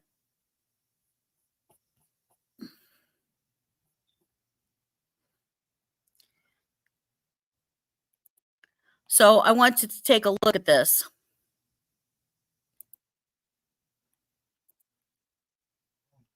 So that's Keegan's phones. Here's the thing. So I've got a picture here of this is where Keegan says that the red Jeep is parked near the cemetery. Well, that's interesting because basically it's just a little bit far down, little west of, slightly west of where Ron Logan's house is, parked at the cemetery. And he's saying that he parked there. His dad got out. Well, if he got out there, then that means his dad could have just walked down along the drive and stuff of Ron Logan's property. And especially if you're there earlier in the day and walk to the crime scene while he's waiting and then come back out. But a red Jeep is going to be pretty noticeable. A lot of people are going to notice a red Jeep. It's standing out. It was newer. You know, that vehicle belonged to Tony Klein. I don't see Tony Klein taking his own vehicle out there and being seen. Right? So I also find it interesting that Keegan says that he threw out a phone, because Keegan, you got to realize, okay, I know he's a liar. I get it. Trust me, he's a bullshitter. But Keegan Klein admitted to being at a crime scene, to being at a murder, regardless if he can put his dad there or not. He's telling police he's there. He's telling police he drove a vehicle. He's telling police that a phone they were possibly using to communicate with, maybe with Libby, is thrown away. And that his father has a knife, which would not be shocking because he's a hunter. Right? So what if he's you know, we all know from watching true crime, I know you guys all know this. If you go to try to make a deal with the police and they find out you're lying about any little part, the deal's off. It's over. You're not getting a deal. Now, here's my argument. I don't think they would have made a deal for him about the CSAM. They did drop 5 charges, remember, on November 1st, the day after the October 31st press conference of the arrest of Richard Allen. They did drop 5 charges. I don't think that had anything to do with that he confessed or whatever about any of this stuff, because I think they're talking to him about him facing charges for Delphi. Remember, I just read to you and this is after he says all this. Nicholas McLeland still says on November 22nd, at the hearing with Richard Allen, they believe other actors are involved. To the court. They said it to the court. They said, this is why we want this sealed. So this is after they already talked to Keegan. This is after they already did the water search. So if they just thought he was completely full of shit and nothing was going on, then there you go. But they can't act on Keegan Klein's comment. They're not going to go arrest Tony Klein because Keegan is a liar, right? And they don't have to rush on Keegan Klein to charge him with anything. He ain't going anywhere. He's in jail. Now, this is me saying that if it's them, possibly, that's there, and there's some truth to what Keegan said. Now, the other tip of information that came out at the same time to the murder sheet about all of this being related to the water search, and that it was Keegan and he got taken in and whatever, which shows that the murder sheet tip was true. Now, I want to remind everybody, this was August of 2022. The case was not sealed. It was not sealed. Okay. So there wasn't a silence, don't say anything to anybody stuff. That's why other people also heard other stuff too, and had stuff and tips that were coming in. They got tipped on this. They did not seal the stuff for the case until they did a temporary seal in December of 2022 at the end of 2022, and then it was officially sealed by 2023 of total seal. But this tip came. Now, part of that tip that was on that show for the murder sheet was that on Keegan Klein's phone, that they found that he searched for the Marathon gas station in Delphi. Why? And it was for that day, that morning. Remember, they showed that they both were up at 8 o'clock in the morning, and both were showing their phones up at 8 a.m. So what was lost from that? The transition of the Marathon gas station, the surveillance video of anything on camera there that would show people on camera at the gas station. And the FBI sat here, tried to get it to download and stuff from that. It wasn't going to work. They're given the hard drive and stuff like that, and it's gone. It's gone. Which is sad, because if that would have been caught and that's in there, then this could have been over a hell of a lot earlier. So just to remind that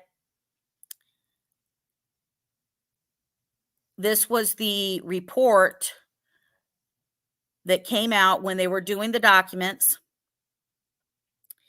and that from Channel 13 News, 19 of the original 137 documents in the Delphi case, murder case, are still sealed. Is the sealed information about the potential of another actor or other witnesses who saw anybody through the day who do not match the description of Richard Allen? Are we missing flannel shirt guy because flannel shirt guy didn't see Richard Allen? He saw somebody else. Right?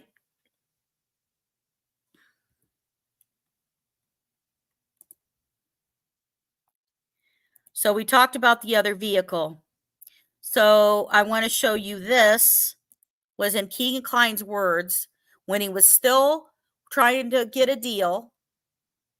And this is him before we know this stuff that came out during the pretrial hearing.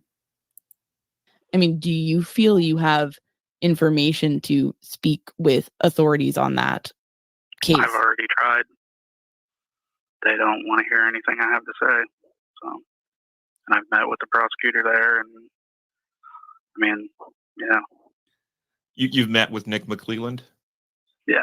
Can you tell us anything about what he was like or what that experience was like? I mean, he's a real nice guy. I mean, he was really super nice. And this is big. Oh, sorry. Go ahead. I can't really get into any more details, you know what I mean? But that's understandable. Yeah, I mean, he was a real nice guy, and yeah, I met with everyone. Do you have a sense about why they don't want to hear it? This is just kind of a broad, big picture question. They just said they don't believe me. Okay. Or they can't corroborate what I said, pretty much.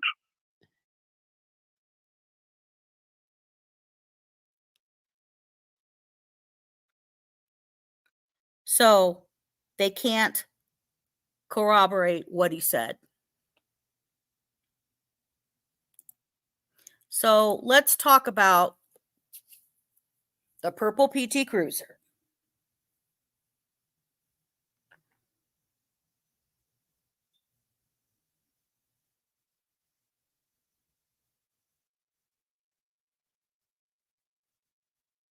Now, he corrected his phrasing of, they don't believe it. Says, well, they can't corroborate what I say. Well, but what if he's lying about certain things? They're not going to give him a deal from that. They're going to check further, right? Do I have a bias? Absolutely. I know I do, because I feel like that in my opinion, this is totally in my opinion, I feel like the events of abuse and stuff that happened between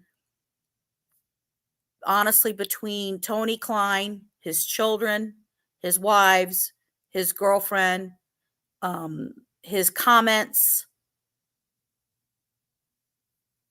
and the known of that he used the other phone that was stated in the pretrial that they, know that basically Tony Klein was also using the Anthony Schatz profile, right? And when they can say that, so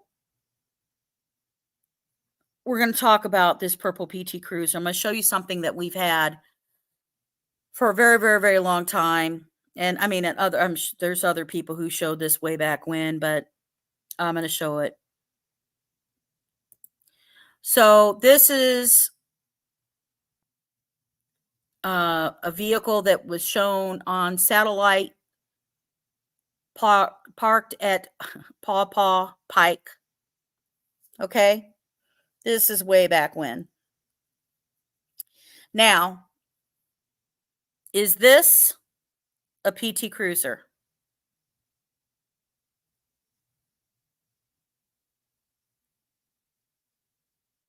Right? Let me show you another one. A little closer. Couple others.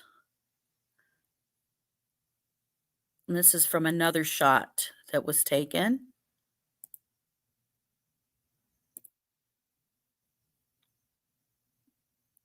Does that look like a PT Cruiser?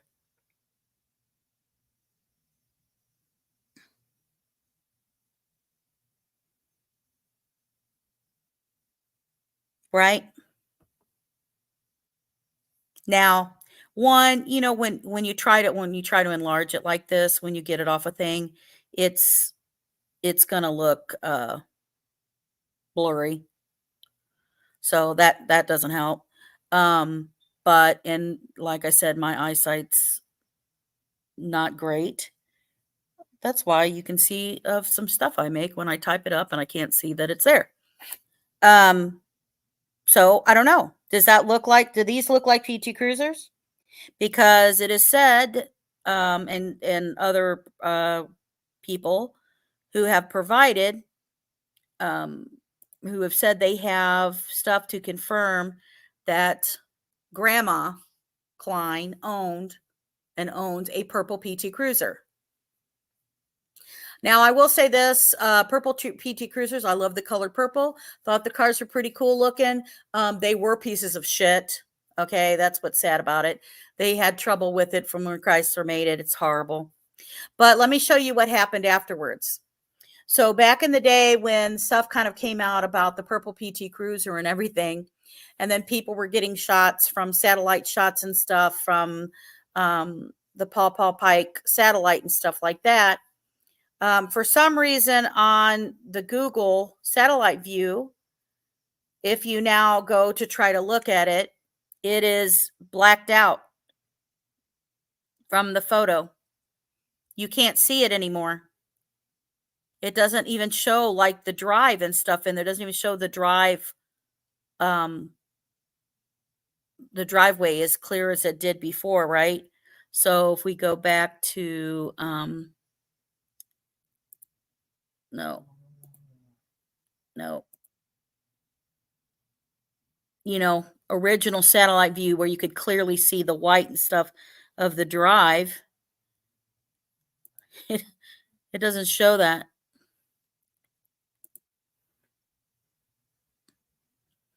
So it's been more than 7 years.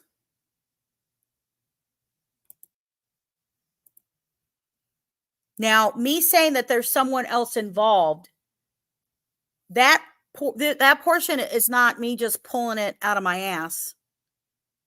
I showed you the actual document that the defense got that states during their hearing that they literally came out from. Remember that Baldwin and Rozzi both came out from and said they were shocked to learn about someone else involved. They literally said that at the steps. That's part of that interview. We also know that because of this, what I showed you during the press conference of Richard Allen, where both Carter and McLeland talk about the continued tips and stuff coming in. I have shown, and I have short videos I made that I did clips of the press conference showing people asking about the Kleins to Doug Carter and to McLeland. And remember, this is November of 2022.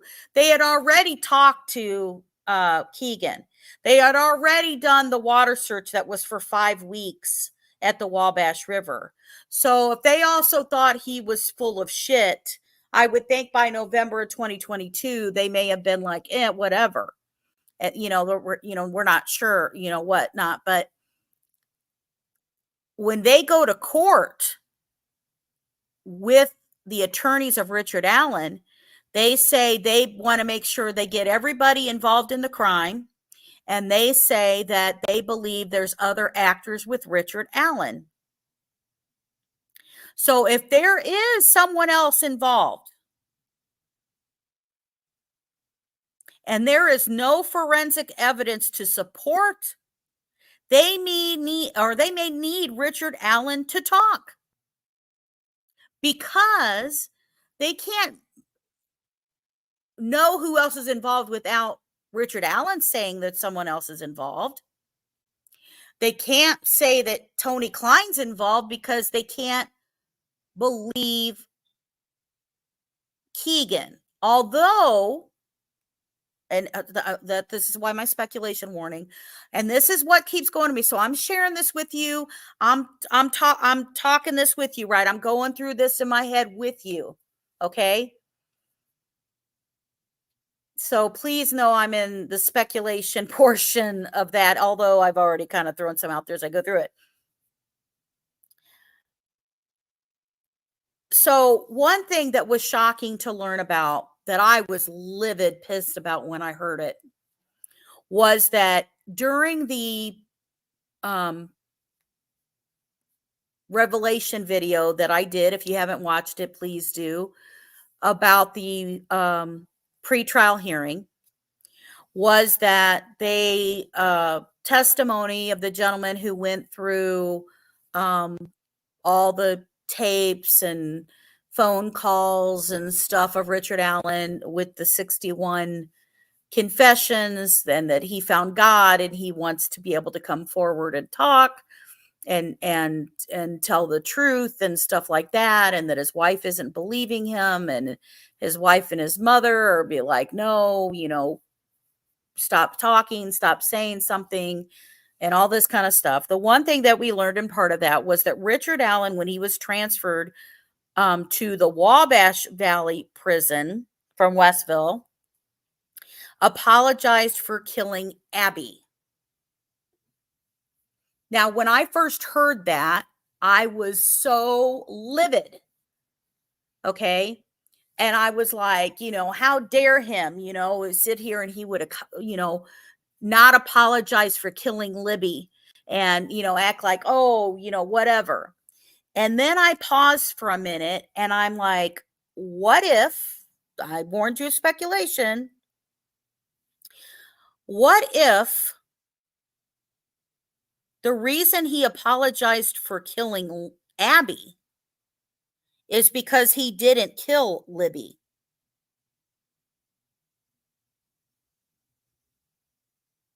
Think about that for a minute. If there's somebody else involved,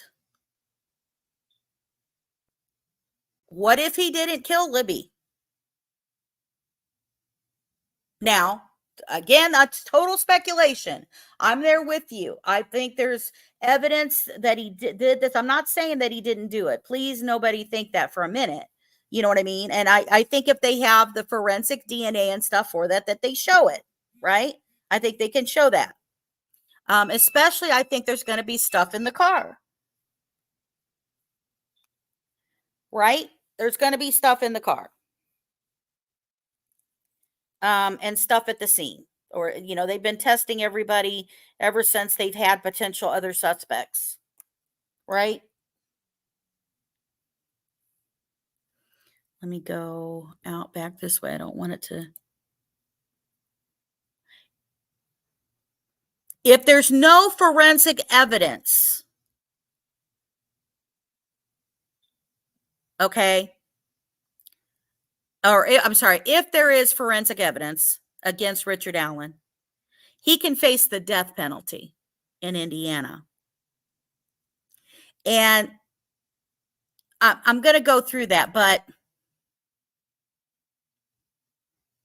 let me go back to this screen.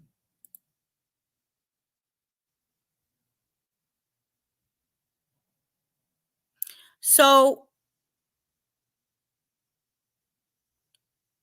this is going to be my wild stuff here, okay?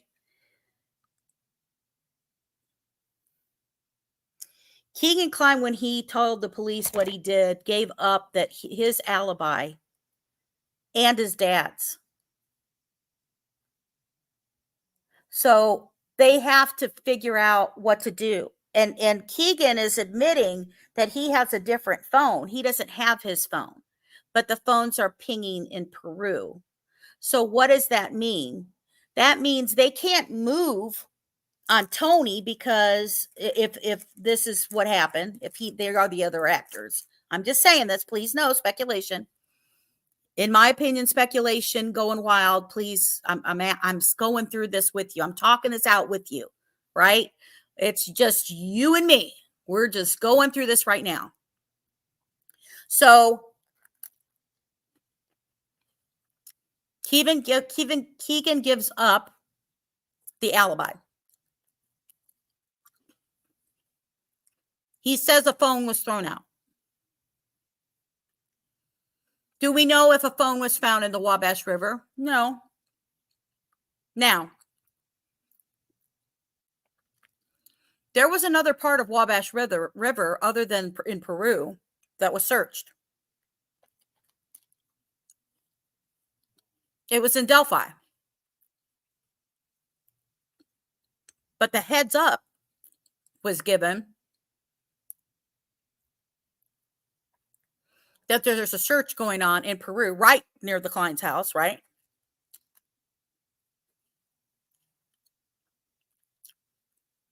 But in Delphi, there was a search that went on at the same time.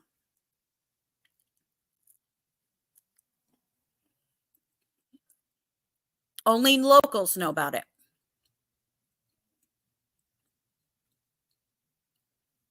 So, was that to throw off people where another search was happening? I don't know. Was the tip to distract or worry? Don't know.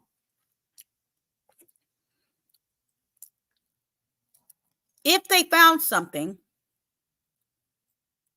in August through September of 2022 during that 5-week search, for example, a phone, the phone would be heavily water damaged because of how long it was there. And look how long it takes internet crimes to crack a phone that they know has CSAM on it. And now they got to try to get into a phone that would have water damage. They'd still be trying to get people to get into that phone. I don't think it would even be at Indiana's internet crimes. I think it would be on an FBI level to try to break into a phone that has water damage on it, right?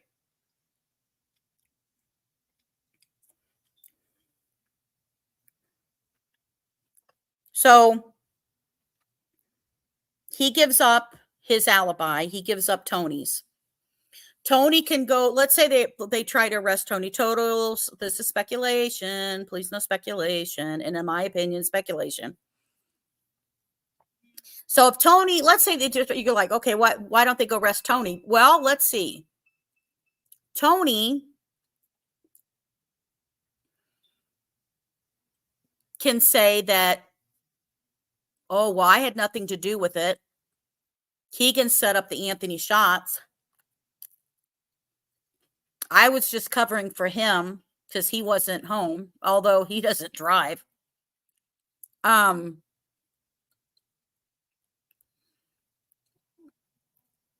And,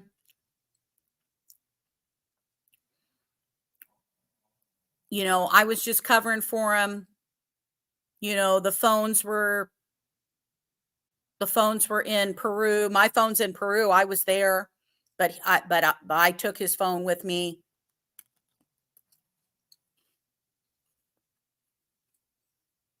See, Keegan could be lying also to cover anybody else who may know something.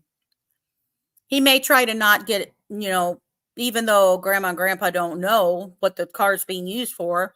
He doesn't want to say maybe the purple PT Cruiser was being used. Speculation. He may not want to get a cousin in trouble for leaving their phones there while they're on a burner phone, and because then his cousin is using their phones and get him in trouble.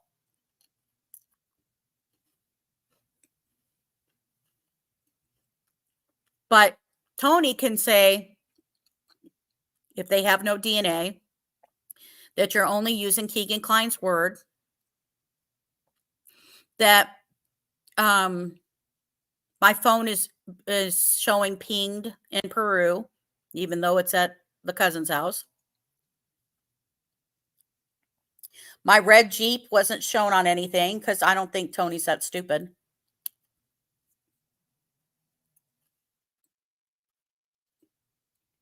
and you have no DNA forensics that shows I'm there.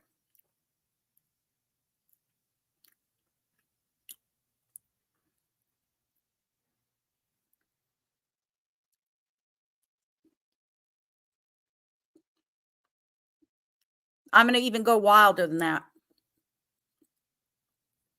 So I show you that where the witnesses were, and we went through the time thing. And I'm sorry, it's been a mess with the slides, because if it all went in order, it would be perfect, but it's not. That if at 12:10 and 12:14, the two witnesses see, but you know, a purple PT Cruiser and a dark car over to the CPS building, which I'm showing on the mouse.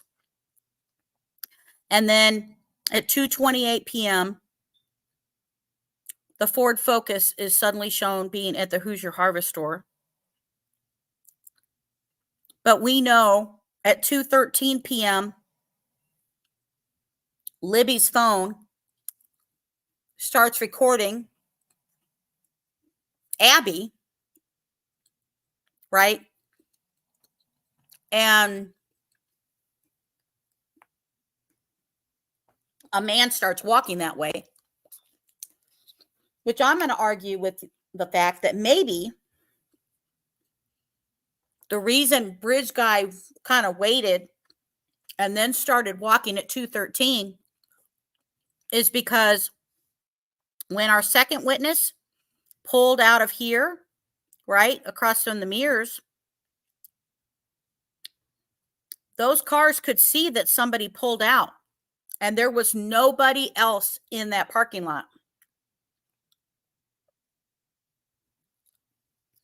So somebody could have messaged Richard Allen that she just left. Then she's shown at 2:14 at the Hoosier Harvester building.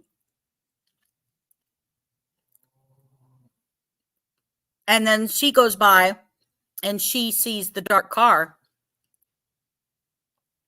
So somebody messages, hey, she's gone. There's nobody left here.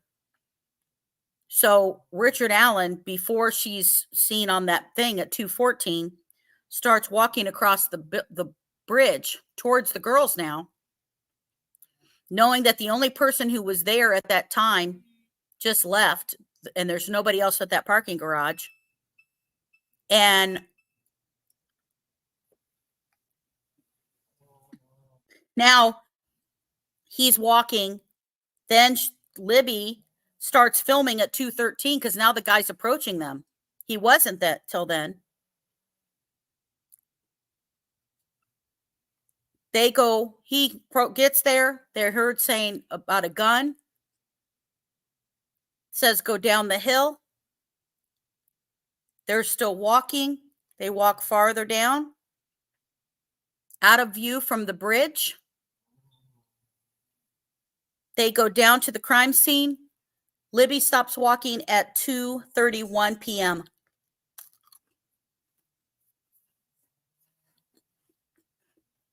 Well, what if Richard Allen has the girls? They go down. They're still walking and moving. Remember, she starts recording at 2:13. Video lasts 45 seconds. They're going down the hill. And now Richard Allen lets somebody know that he's got him. Well, by that time, there are other people who start arriving. And remember the statement I said that no other witness after those time frames were seen or saw anybody matching Richard Allen's description anymore? Well, now you've got, they got to be careful who's seen. So what if Tony and Keegan take Richard's car, so it's seen on the Hoosier Harvest store, not theirs. And they drive over to the cemetery, which Keegan, who said he doesn't know anything about Delphi, says he's parked there waiting for his dad. His dad gets out of the car.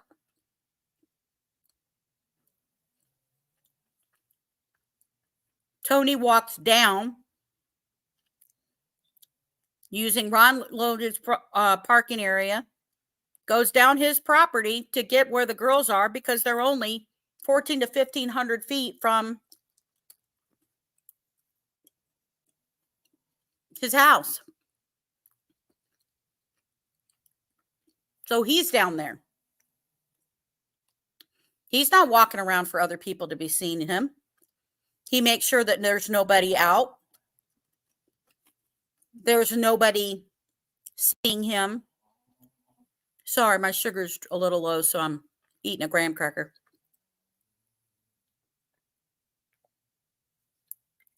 That's what the beeping is, and having an apple juice.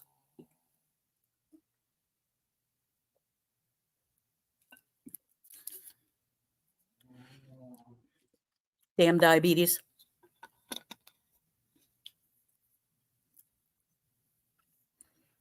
So when Keegan talks about a red Jeep, maybe the lie also is about what vehicle is there. So maybe when, remember, either flannel shirt guy could have seen somebody leave, because then suddenly we know that around 3:10ish, Derek starts calling the girls. She has her phone. They now realize they could have even just glanced at the phone and saw that a text also came in from Derek saying, "Hey, I'm on my way to pick you up. I'm almost there." Now it puts them in panic that, holy shit, her father's here. He's calling her. He's going to see us. And now it puts it in a panic.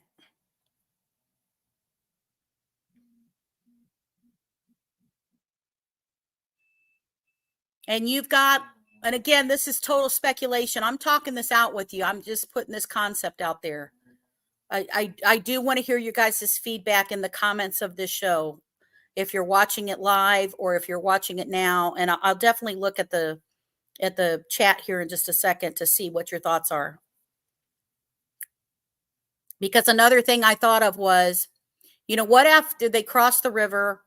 What if they have both the girls undressed, pictures are taken and stuff of this, right? And Abby is so small and little and small framed that she's freezing. She's cold. So they let her put her clothes back on. And maybe Abby's sweatshirt that she was wearing is too wet or messed up. So they let her put on Libby's because she's cold. She's shivering. And Tony Klein is with Libby. And from the information from the crime scene that was shared during the pre-date trial, and just a warning about this, Libby's throat is cut a first time, as they described, making her stagger. She ends up, and maybe this happens because now they're like, oh shit, the dad's here. Remember, this is a threat that Anthony Schatz, that ended up coming out from another girl about bringing another girl along. And she is then in a sit down position as stated by the crime scene person.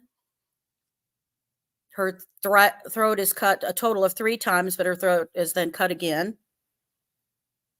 She falls back from a sitting position down. And what if this happens suddenly and Richard Allen is panicked and he's like standing there with Abby. And now there's no turning back of what just happened. And what if then Tony either tells him he has to kill Abby, or even goes ahead and takes off and leaves and tells him he has to kill Abby? Either way. But he then takes off, and Cheyenne and them and Cheryl were still at the bridge yapping. And so from one of 2 things could have happened. Scenarios. If Flannel Shirt Guy did see him and the car parked across from the Freedom Bridge is Keegan, right? Then that would have to be then that Tony would have walked from there through where there's a trail back there for hunters, and he would have kept in the woods because he didn't want to be seen by Cheryl and Cheyenne, and then came out onto the 501, accidentally running into Flannel Shirt Guy, but continues to pass him out from the Freedom Bridge, goes and exits out from the Freedom Bridge on the other side of 300 North, or may have exited out and goes back to his vehicle at the CPS building if it was, still parked there. But they could have told him to move the vehicle, that it was gone by the time other people would have gone, because I think they would have noticed a purple PT Cruiser for sure. And, whichever. Or Tony Klein does what Keegan says, and he sits here and this happens, and he's covered with blood, as described Keegan, which if, to do that 3 times to Libby, you would be completely covered in blood. And he sits here and says that he comes back into the car where Keegan's waiting.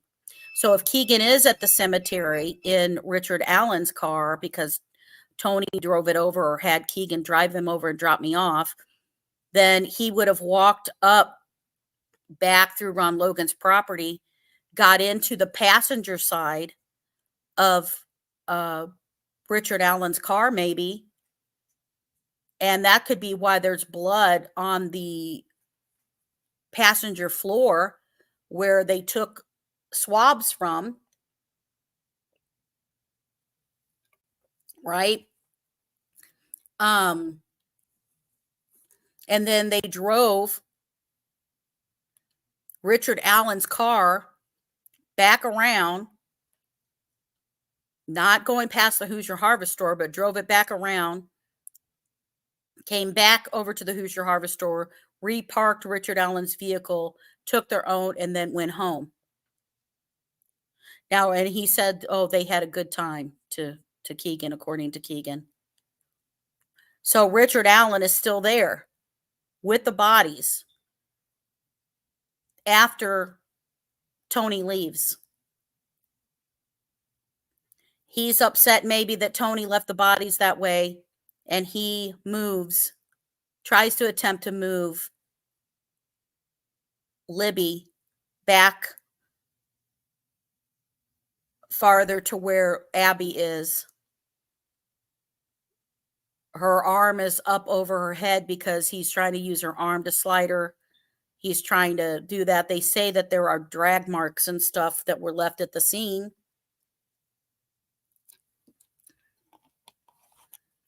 And then he's seen walking back on 300 North, heading towards his car. Now, this is total speculation on my part. I know that. And this is total me,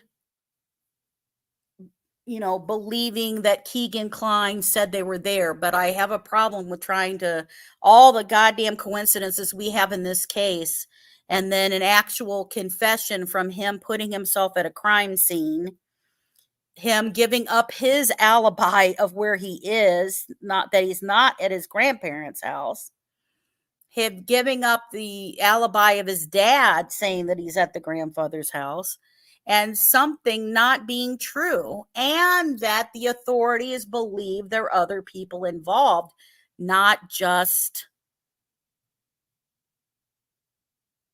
Richard Allen. So I'm going to say this. This is, I guess, technically can be considered pro-defense. It's time to put up or shut up. They wrote that stuff in that information on the case. And it has been over 7 years. And if there is somebody else involved, they've got to move on that person. That's why these documents were kept closed. They have got to be ready to move on this. Otherwise, no. I don't believe there's any information for the defense to run on and present Odinist, right, to the jury. They moved on past that. They moved on past Brad Holder in 2017. By the way, if you didn't see in my community post, I do updates in court documents and all that stuff. That's how I keep everybody informed. So, but the Judge Gold denied today that you cannot, they are not allowed, they're not throwing out the case against Richard Allen, shocker, that they tried to do, and that they're not going to hold anything against the prosecution, trying to say that they're deliberately doing stuff or whatever. There has not been judgment about what can and cannot be presented in the case, although the huge filing that the defense just recently did of 27 pages, I shared the first 5 in there. So they have a right to bring up other theories of third-party actors. Honestly, I'm going to be, honestly, it would even be fair for them to even bring up Ron Logan, right? Because they can read out the probable cause affidavit originally from Ron Logan, but then easily the officers can say, well, we did check this. We did look here. He was in Lafayette. We have the receipts that he was in Lafayette. He was covering up. He was driving when he shouldn't have. Yada, yada, yada, yada, yada, right? Nothing matched. There were no weapons. This is everything we had that he was moved on from, right? But because they never went to search Holder or they never went to do anything like that. He was moved on from in 2017. Who was not moved on from 2017? The Kleins. For anybody who never wanted to be on any Klein radar, these damn people, I'm sorry, they've been on the radar from when they first searched the house, from the tip that came from the girlfriend who had the girl who gave an address to Anthony Schatz from a peeping Tom, to then searching those devices, to tracking who it was, to going to there, to then searching their phones, to lead up to the CSAM case, to lead up to all of this stuff, to all the busts of all these guys who I show have related, to Norfleet. I go through all the guys who have been busted in Delphi for CSAM with aggravating factors that are all in common. All of these people talking, all of these people sitting here and doing this stuff. And who has stayed on the damn radar from 2017 all the way through the Kleins.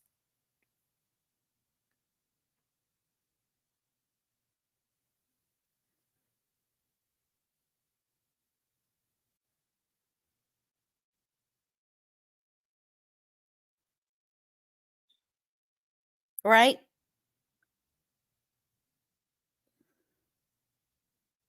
You can't say they're not gone. They're still here. They literally just had a damn pretrial and we heard about them talking about. Now, did they say they have nothing to do with it? No, they didn't say that. They said they don't have digital evidence to prove that the Kleins and the Allens are together, right? They said they can't find the red Jeep on traffic cameras, right?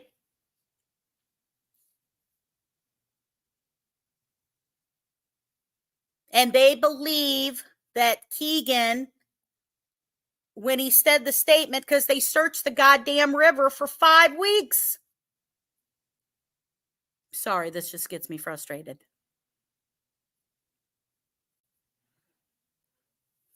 Right? So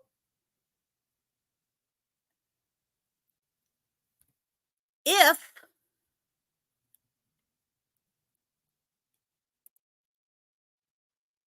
it's not true and there's nothing else, then the prosecution needs to go ahead and release out the 19 closed out documents that were closed up, except for the obvious that need to stay closed, like the autopsy report and stuff like that.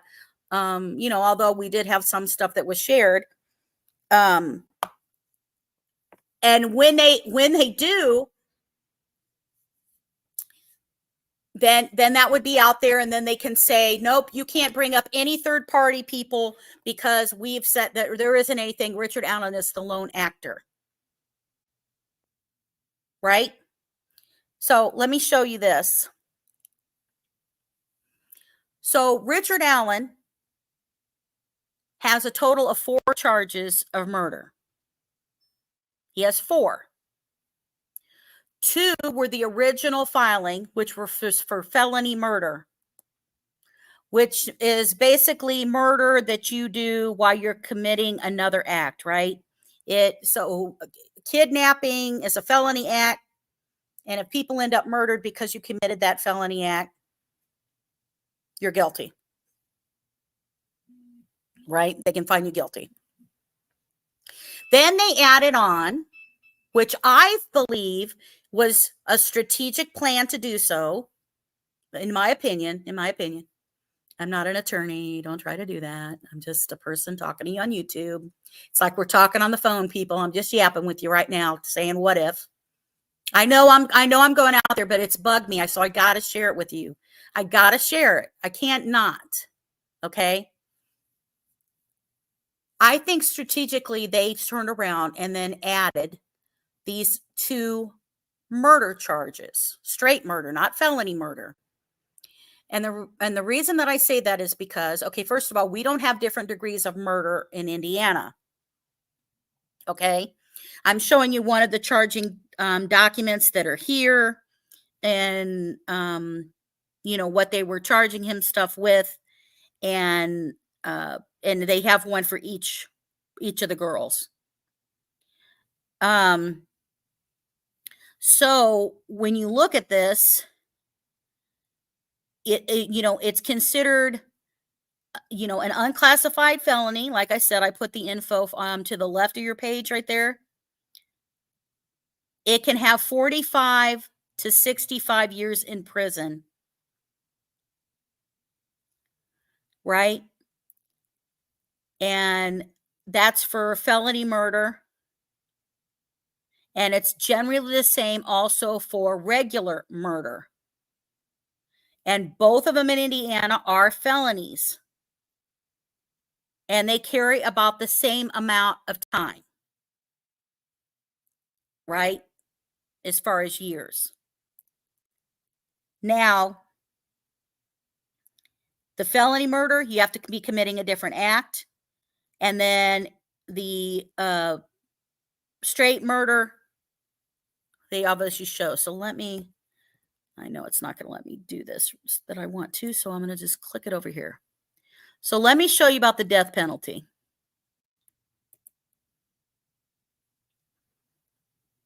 In Indiana.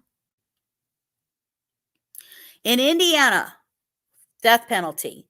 Both murder and felony murder can be punished by death penalty under specific circumstances. It can be punished by life imprisonment without parole or the death penalty if at least one aggravating circumstance is proven and outweigh the mitigating factors. So felony murders falls under the umbrella of murder in Indiana, right? And carrying the potential of the death penalty. And there are specific factors that justify it. Okay. So what is this? So a commission of any other serious crime, which I talked about, kidnap, robbery, sexual abuse, anything like that. Well, under the aggravating factors of what can get to the death penalty in Indiana is that it can be the age of the victim. So we have children. It can be for you were trying to sexually assault. It can be for kidnapping or whatever. So they haven't said what they're going after from this. So whether they find Richard Allen guilty for murder, straight out murder, or felony murder, he can get the death penalty. Now, he's in Cass County right now, right? And ever since this pretrial hearing. And he was so thrilled and happy that he got that because now he can let his wife and mother and stuff like that go and see him. And if they believe for real that there is another, based on what I read, I'm not making that up. I read to you the court transcript. When Richard Allen was arrested, they, even after they already did the water search, they already talked to Keegan. If they thought he was full of shit or whatever, by November 22nd, they already did that months prior. They said they believe it. I read it to you. So what if, so Richard Allen spent more time with the girls because I think that Tony Klein walked away early. I think that the reason we don't have any witnesses in the Richard Allen probable cause that we see of potentially some people that we all originally heard were there is because they didn't see Richard Allen. I think the reason the verbiage in the probable cause saying nobody saw a person matching Richard Allen's description was seen after this point, because I think that Richard Allen, honestly, I don't think he's ever done this before. He still went and did all this shit, even though he got seen by teenagers. He got saw by that lady. His vehicle's around. He's not making sure of what he's following in. But if the potential that Tony was there and that they all met up, that's why they were up at 8 o'clock in the morning, that Keegan and Tony were on their phones so early, and they were waiting to hear back whether she was going to meet them or not. And then they decided to meet up with Richard Allen. And so then Richard Allen says, hey, I'll meet you at the Marathon gas station. Keegan looks up the Marathon gas station and they meet up with each other. They go out to the park and they're checking out the park. And if the alleged potential witness saw somebody standing over on that other side of the bridge looking out, was that, so it can't be Richard Allen. She's not using the probable cause affidavit, right? And maybe it's, who knows, maybe it's bullshit. I'm with you. But what if it isn't? And who she saw, now this is so speculation. I know, stay with me. I know I normally don't do this massive speculation. I mean, I do with my friends and we're all talking and I'm like, what if this? So I'm doing this what if with you. So what if that is Tony Klein looking out from the bridge to see where if he can see maybe Richard Allen where Richard Allen is standing. They're trying to check, hey, let's make sure we've got a place that nobody can see us if they come out to the bridge. So she catches him checking out the location. The witness who saw the car out there even was like, this car's over here parked. It's making sure it's not getting in the Hoosier Harvest store. It had to even turn around because we know the people with the video, that car wasn't even in the video. So this car who sat there forever then turns around and doesn't get seen on Hoosier Harvest store at all. And even he's saying, well, I thought maybe they could have been out, out checking out the place and stuff ahead of time. So Tony Klein, who normally works third shift, is up at 8 o'clock in the morning on his phone, and Keegan's on their phone at their house, communicating, right? We know that morning also that Anthony Schatz was talking to Libby. And are they messaging, trying to figure out, hey, is she going to get, remember, she doesn't get up till like 10 o'clock. Then she's sitting here, goes to mention, Mom, hey, can we go out to this? And he's like, oh, well, no, they got to go to work and stuff. And so, she's sitting here, and then, her grandmother wants them to help her with the stuff, and she's going to pay him. Well, they don't want to really do that. And then when they suddenly hear her sister's going to take off and go by her boyfriend's house and then head to work, she's like, hey, can you take us out to there? They stopped doing that. They want to go because, Anthony Schatz is want to meet her. So, then finally they get confirmation. They're still waiting to hear whether she's going to get out there at 10 o'clock. When she gets out there, she doesn't know. She messages them finally when her sister's going to take them out there. So now they suddenly know that's there. So maybe Richard Allen's car is suddenly shown driving back over at like 136 or whatever, because just before that, they get confirmation that she's coming.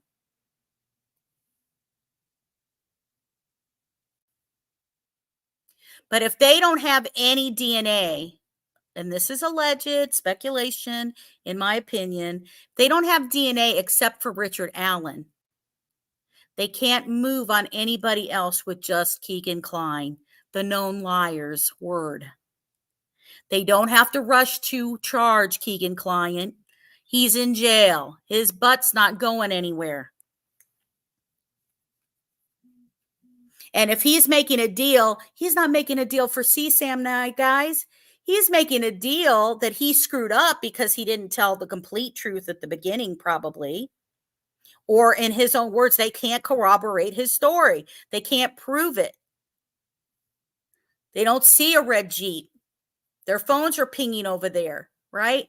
They got to have solid information that they know there's not going to be a reasonable doubt. They can't have Tony say, Keegan's blaming me, but it was him. Like he could throw it back on him. It was him. He made up Anthony Schatz.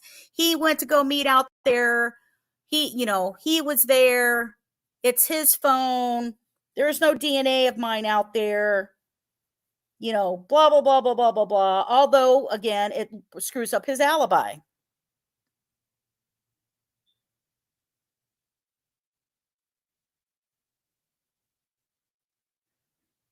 Right?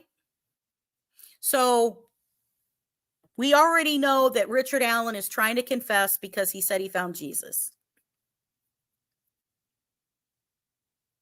He wanted to tell the truth. So what does the prosecution have? First of all, again, like I said, it's put up or shut up. If there's another person involved, they are fixing to go to trial with Richard Allen, and they need to say whether there is another actor or not, based on his own words. McLeland's. The only thing they have to offer now is that as they get closer, they can announce that they're going to go after the death penalty to Richard Allen, and it won't matter which one. Anybody remember Casey Anthony case? Right? Anybody know that case?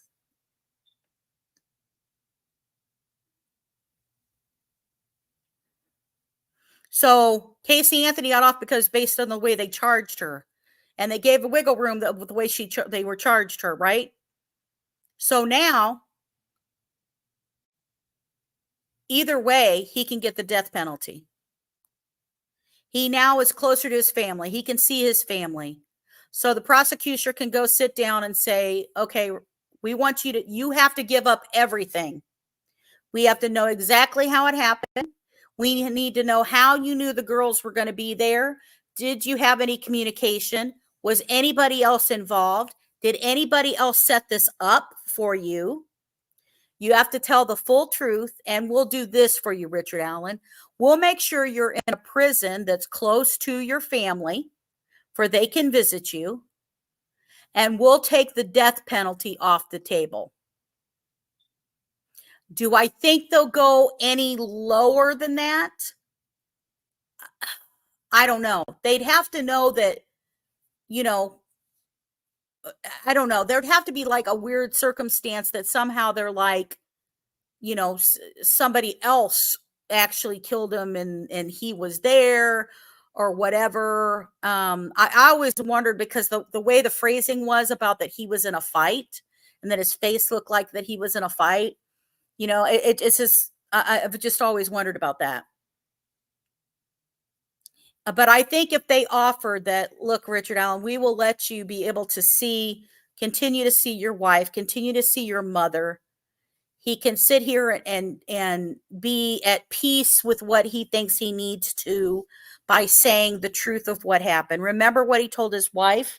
If this gets to be too much for you, let me know, and I will tell all I know. What an interesting phrase to say, I'll tell all I know.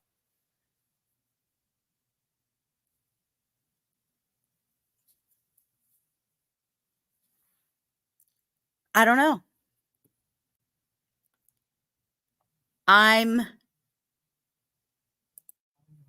curious what your thoughts are.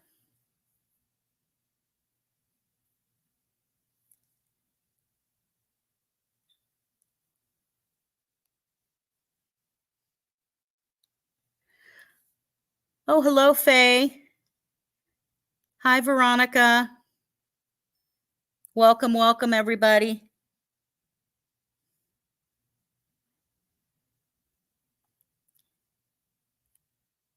Now, I know I put a lot of speculation in here at the end.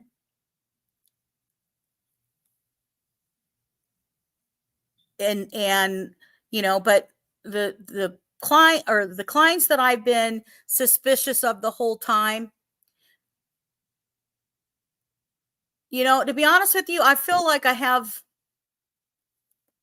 almost a little bit of sympathy for Keegan. And I say that, and then I relook at the shit he did, and then I'm like, you know, hell no, never mind. But Keegan almost just really didn't ever have a chance, did he? His phones and stuff showing how long he's been exposed to pornography his whole life, really young. Him witnessing the abuse of women by his dad, the mistreatment of them, him being named after a strip club his dad would hang out in Logansport. You know, him staying with him, watching him, you know, the other his, you know, stepkids talked about him abusing animals. He abused them. He, you know, busted a toilet with one of the kids' heads. He, you know, did all this shit that is in his records. He had a person he broke up with that he stalked the 9-year-old daughter with somebody else in the truck, which is interesting. Who the hell was in that car with him when that all happened?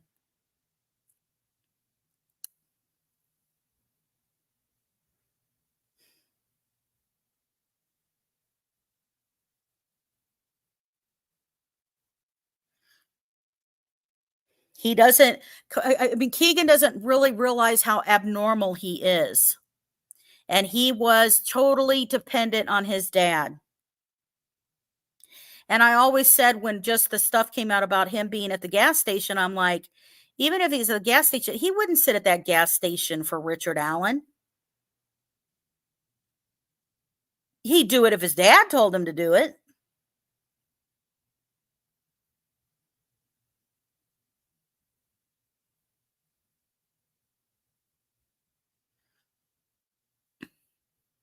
Now, I think that if more information and stuff comes out and we hear the case and they come out with there is DNA at the scene and we found this. I think that if they turn around and say we found DNA inside Richard Allen's car, there you go.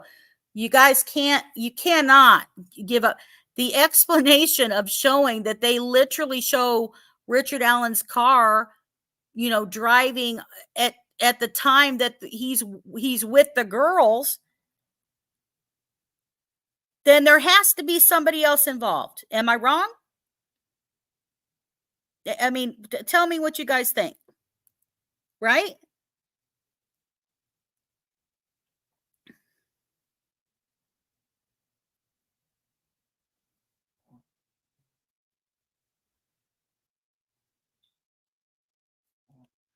Right, Veronica. I don't think he does. He doesn't know how awkward, you know what I mean? How that he grew up that way or whatever.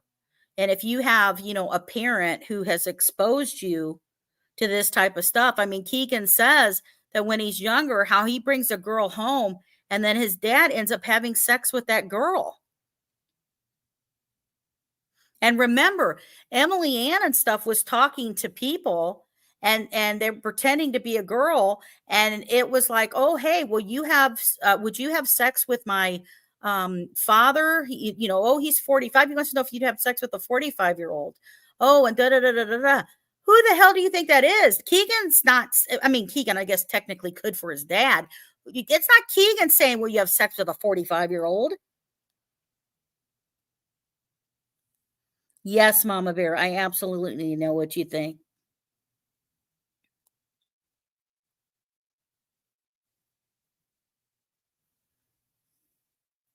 I think all of these people who've been arrested, all within that Delphi community, all within the state of Indiana, all of even broader than that, right? I mean, I try to track at least the ones that are even a little bit closer in the surrounding states and or people who've been arrested that are from other states and their victims were here in Indiana.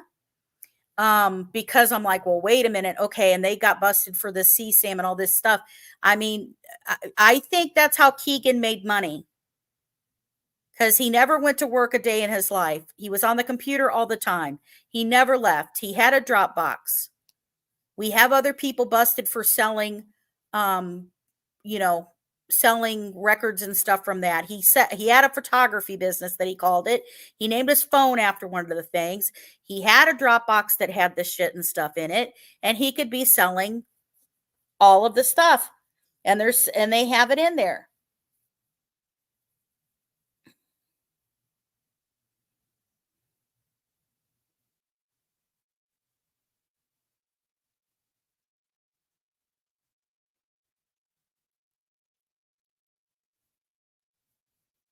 And no matter what, no matter what, I believe that it is a pedophile ring that is being busted. I think it's on a higher level. And I mean, there's been some, and I've dropped them. I started dropping them in the community post. I'm gonna be honest with you. I can't keep up with them. I try to keep them in there, but I also have a tracking spreadsheet I do.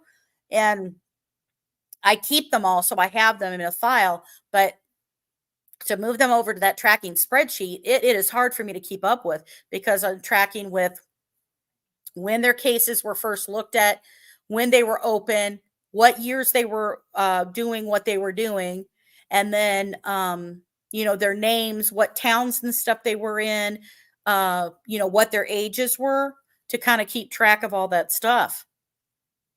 And, as they continue to have all those people come down, I think that's where more information and stuff is coming out from,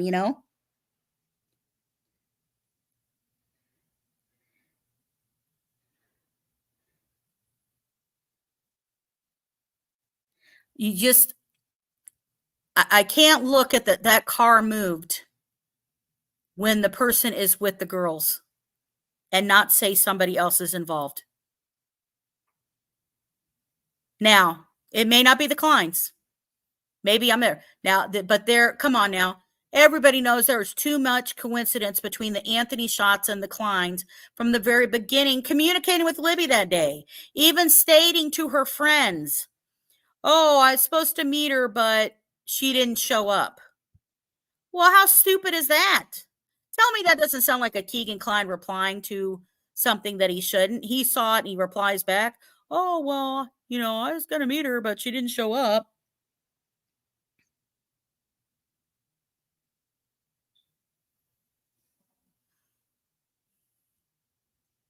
What a stupid response.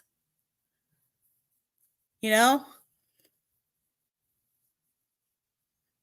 So the takeaway that I have that they keep going back to is right now, as you can see going across the bottom, the tip phone line and the tip email is still open for information. And it was left open based on McLeland and Doug Carter saying to give tips on not only Richard Allen, but anyone else involved. Those were the words. I played it for you. McLeland, in his own words, telling the judge, November 2022, after Keegan Klein had already confessed, they already checked the water, they could have already said he's full of bullshit, right? They turn around and in that tell them, we want this information to still be closed because we don't want to reveal our tactics. We don't want, this exposed. They keep 19 documents closed. Some of them are legit to still keep closed no matter what, even if it was Richard Allen, or just Richard Allen, right? It would be that those documents, like the autopsy, right? Like that what we talked about, right? That's going to stay closed.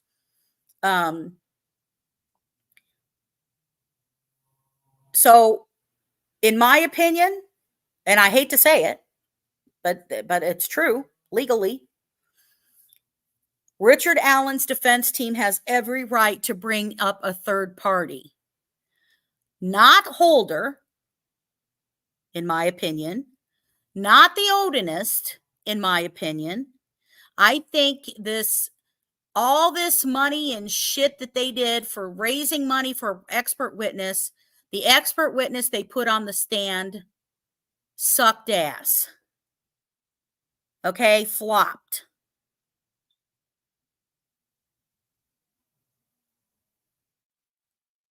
She was on television talking about the case before she ever even got crime scene info from the defense team. Her degree is in art. It pisses me off for people to try to make money off of cases like this, especially high-level experts. There are so-called experts in the field who I cannot believe I have just a second look at them. I mean, even, before, there's some people that I used to listen to or watch or whatever, like Newswise, and, I won't name the name, but I'm just like shocked as hell thinking, oh my God, I watched this thinking that I'm getting, accurate, checked out information. And it's like, and then these people, they're not even checking. They're not even checking if the shit's for real or not. The defense, though, has a right to bring up. There is no way that they don't have a right to bring up two different scenarios. And that is Ron Logan, although I think that a prosecution can easily argue that. Ron Logan, right? Because they searched his house, blah, blah, blah. We knew they threw him out right away. I mean, he was the first goddamn person they looked at. That's too easy. And he's a dead guy, right? He passed away. So they could turn around and say, oh, he did it, blah, blah, blah. And then they can come back and say, look, we did this, they searched the house. This is what happened. And who else? The Kleins. The Kleins.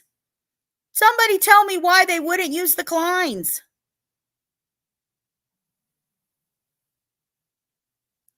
Unless it's too close to reality. Come on now. It's sitting right there. They can easily say the last person that Libby spoke to or messaged on that day, and they said it to us. We all know it was Anthony Schatz. Anthony Schatz said he was supposed to meet her. Her friend said that she wanted to meet Anthony Schatz. Anthony Schatz communicated to all her friends then saying, oh, she didn't show up. Oh, she didn't show up. Oh, she didn't show up. Well, actually, she did show up.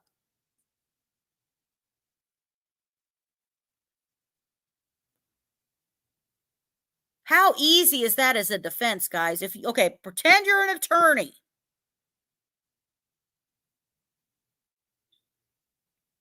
Why would you not use the Kleins?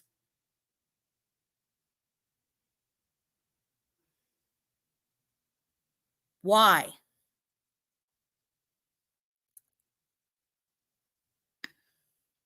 So, like I said, and I hate to say it, but it's time for the prosecution. Put up or shut up. Because otherwise, in my opinion, if they don't start to move on this and the defense brings in the Kleins as potential reasonable doubt for the jury. Now, this is only if they don't have forensics. If you have forensics, I'm sorry, story over, whatever. Although, I think, my God, if there is no forensics type of stuff, and then they go and the defense brings up the Kleins and says, well, who created Anthony Schatz? Did you create Anthony Schatz, Keegan? Yes. And then interview an officer. Who was the last communication to Libby? Anthony Schatz. Did you trace it to these people's house? Yes. Did you trace the accounts to this house? Yep. Did you trace it to this IP address on Comcast? Yep. My God, that is easy, reasonable doubt.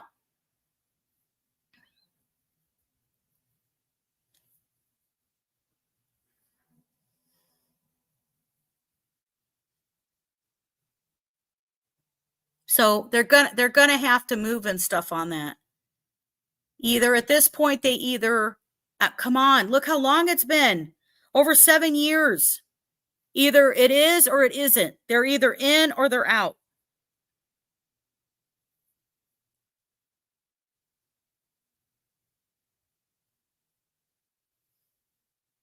And I want this to be a good case. I want there to be that they have the evidence. They have everything they need.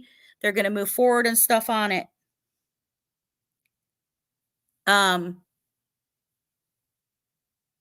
But based on Mick Leland's comments in documents that I showed you, based on their own probable cause affidavit of Richard Allen's vehicle being moved, which may also be why they didn't want to share it, right? They kept stuff away from us that would involve anybody else. In my opinion, that's why they kept the stuff blocked. We know that. They didn't want stuff out there. So, it shows that they can tell that somebody else moved the car, guys. Richard Allen was still with them when his car was moved, period.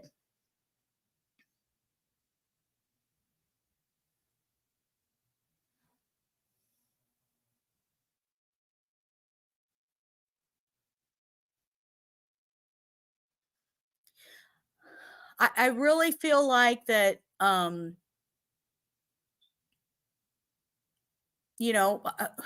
knows? Could it be strategic that they're like, oh, well, don't bring them up, but they really want them to bring them up because then they have to testify? Then they have to testify under oath and they have to do it. I don't know. But if they have Richard Allen, this is again just speculation, anybody. If they have Richard Allen and Keegan Kline saying that Richard Allen is at the crime scene, if they have Keegan admit, well, we drove this vehicle there and, you know, we weren't here and we weren't there, whatever, and they say, well, my dad drove his car over. You know, I feel like no matter what, even though he gave up a lot, I think Keegan was still probably trying to hold back stuff to make him less culpable. And you heard in his own words. His words were, at first, he's like, well, they don't believe me. He goes, not that they don't believe me, they just can't corroborate my story. Right. How do they prove that his dad was there? On his word only?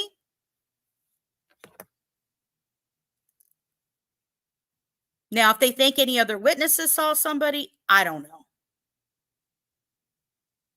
I don't know.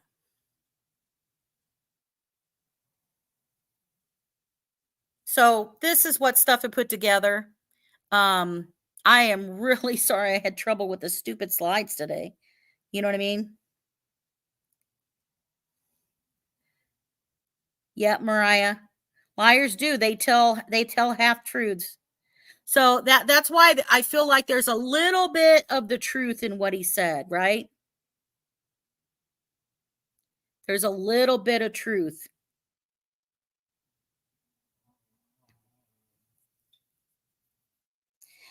You know what? I really feel like I think Richard Allen, to be honest with you, I think Richard Allen was ready to tell all along. Like when Richard Allen went to talk to Dan Dullen and said what he shared with him, he didn't hold anything back. Now, I think he knew because people saw him and whatever, and then he kind of gave that up, and then I think he was just waiting forever. And then that's why, on 2019, he went into the hospital for a week for mental health. That's when they came back out with we're taking a new direction, and then we probably met you, and you probably have a little bit of a conscience left. And then he mentions about a religious movie, right? You know, what all that had to be.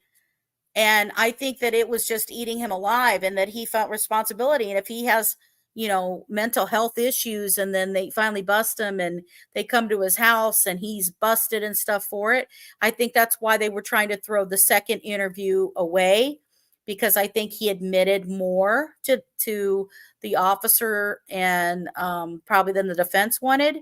And then all these confessions, 61. And they're to tons of different people, and even in his own writing, right? Even in his own writing. So, but they've got to have him, they got to have him in there if they want to make a good deal. So here's the thing we all need to remember. The defense team knows if they have forensics. The defense team knows whether they have his DNA at the scene somewhere. The defense also knows if they have the girl's DNA in the cars. In his car. So if that's true, and they do have that, then that's a shut door case against Richard Allen. And I think that's when the defense team needs to work on what was in the best interest of Richard Allen. Richard Allen, mental health, wants to confess. Religiously, he wants to confess. His wife and his mom need to get out of the denial, thinking he couldn't have done this, and accept what he's trying to tell them. And the defense team needs to work with the prosecution and say, he'll tell everything and we'll get this less of a stuff. That's my opinion.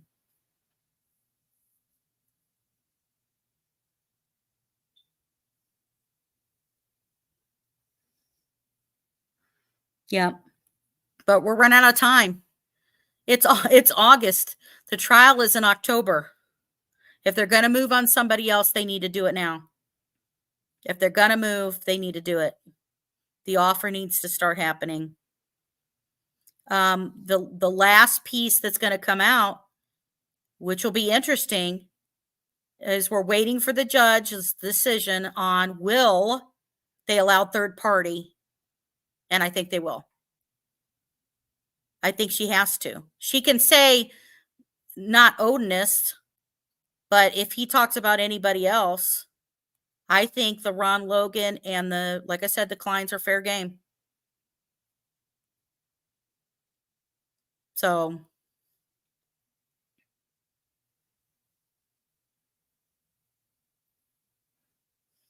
yep. Absolutely. Well, I appreciate you guys. Like I said, I'm sorry the slide sat here and had some issues and stuff that were going on.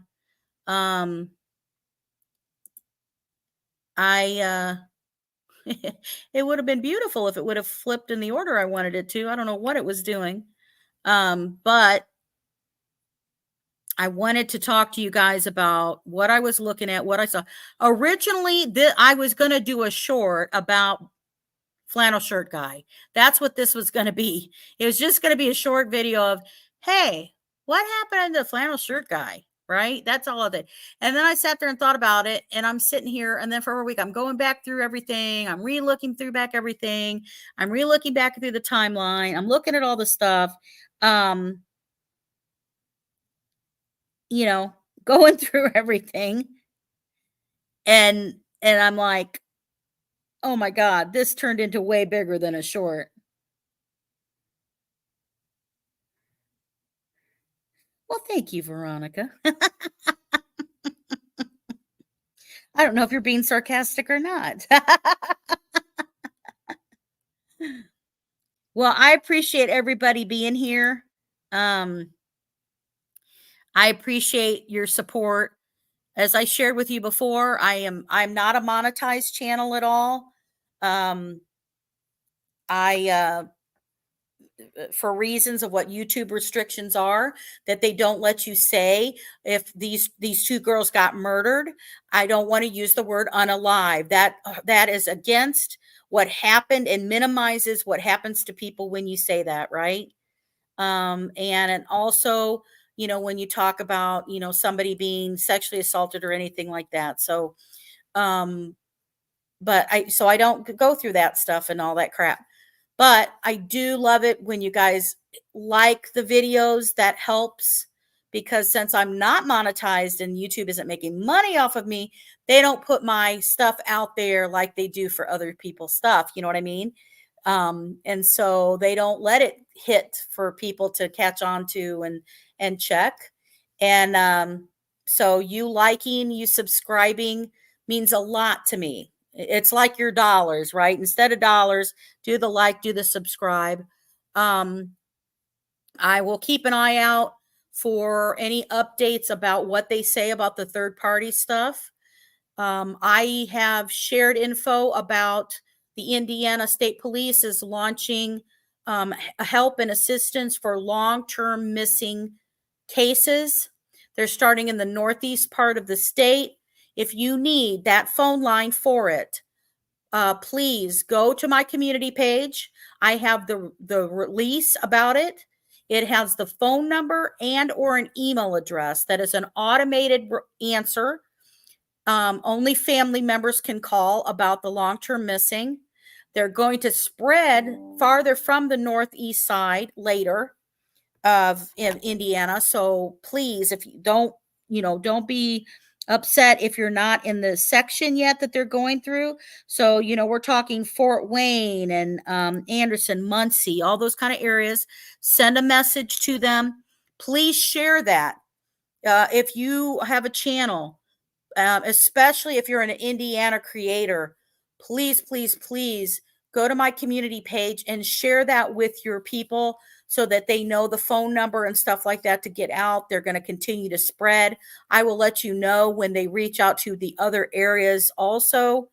But they will work. They're going to work on the cases. They're going to work on the cases. It's great and wonderful. I tagged, I shared it with Kevin Nugent's case that I've done.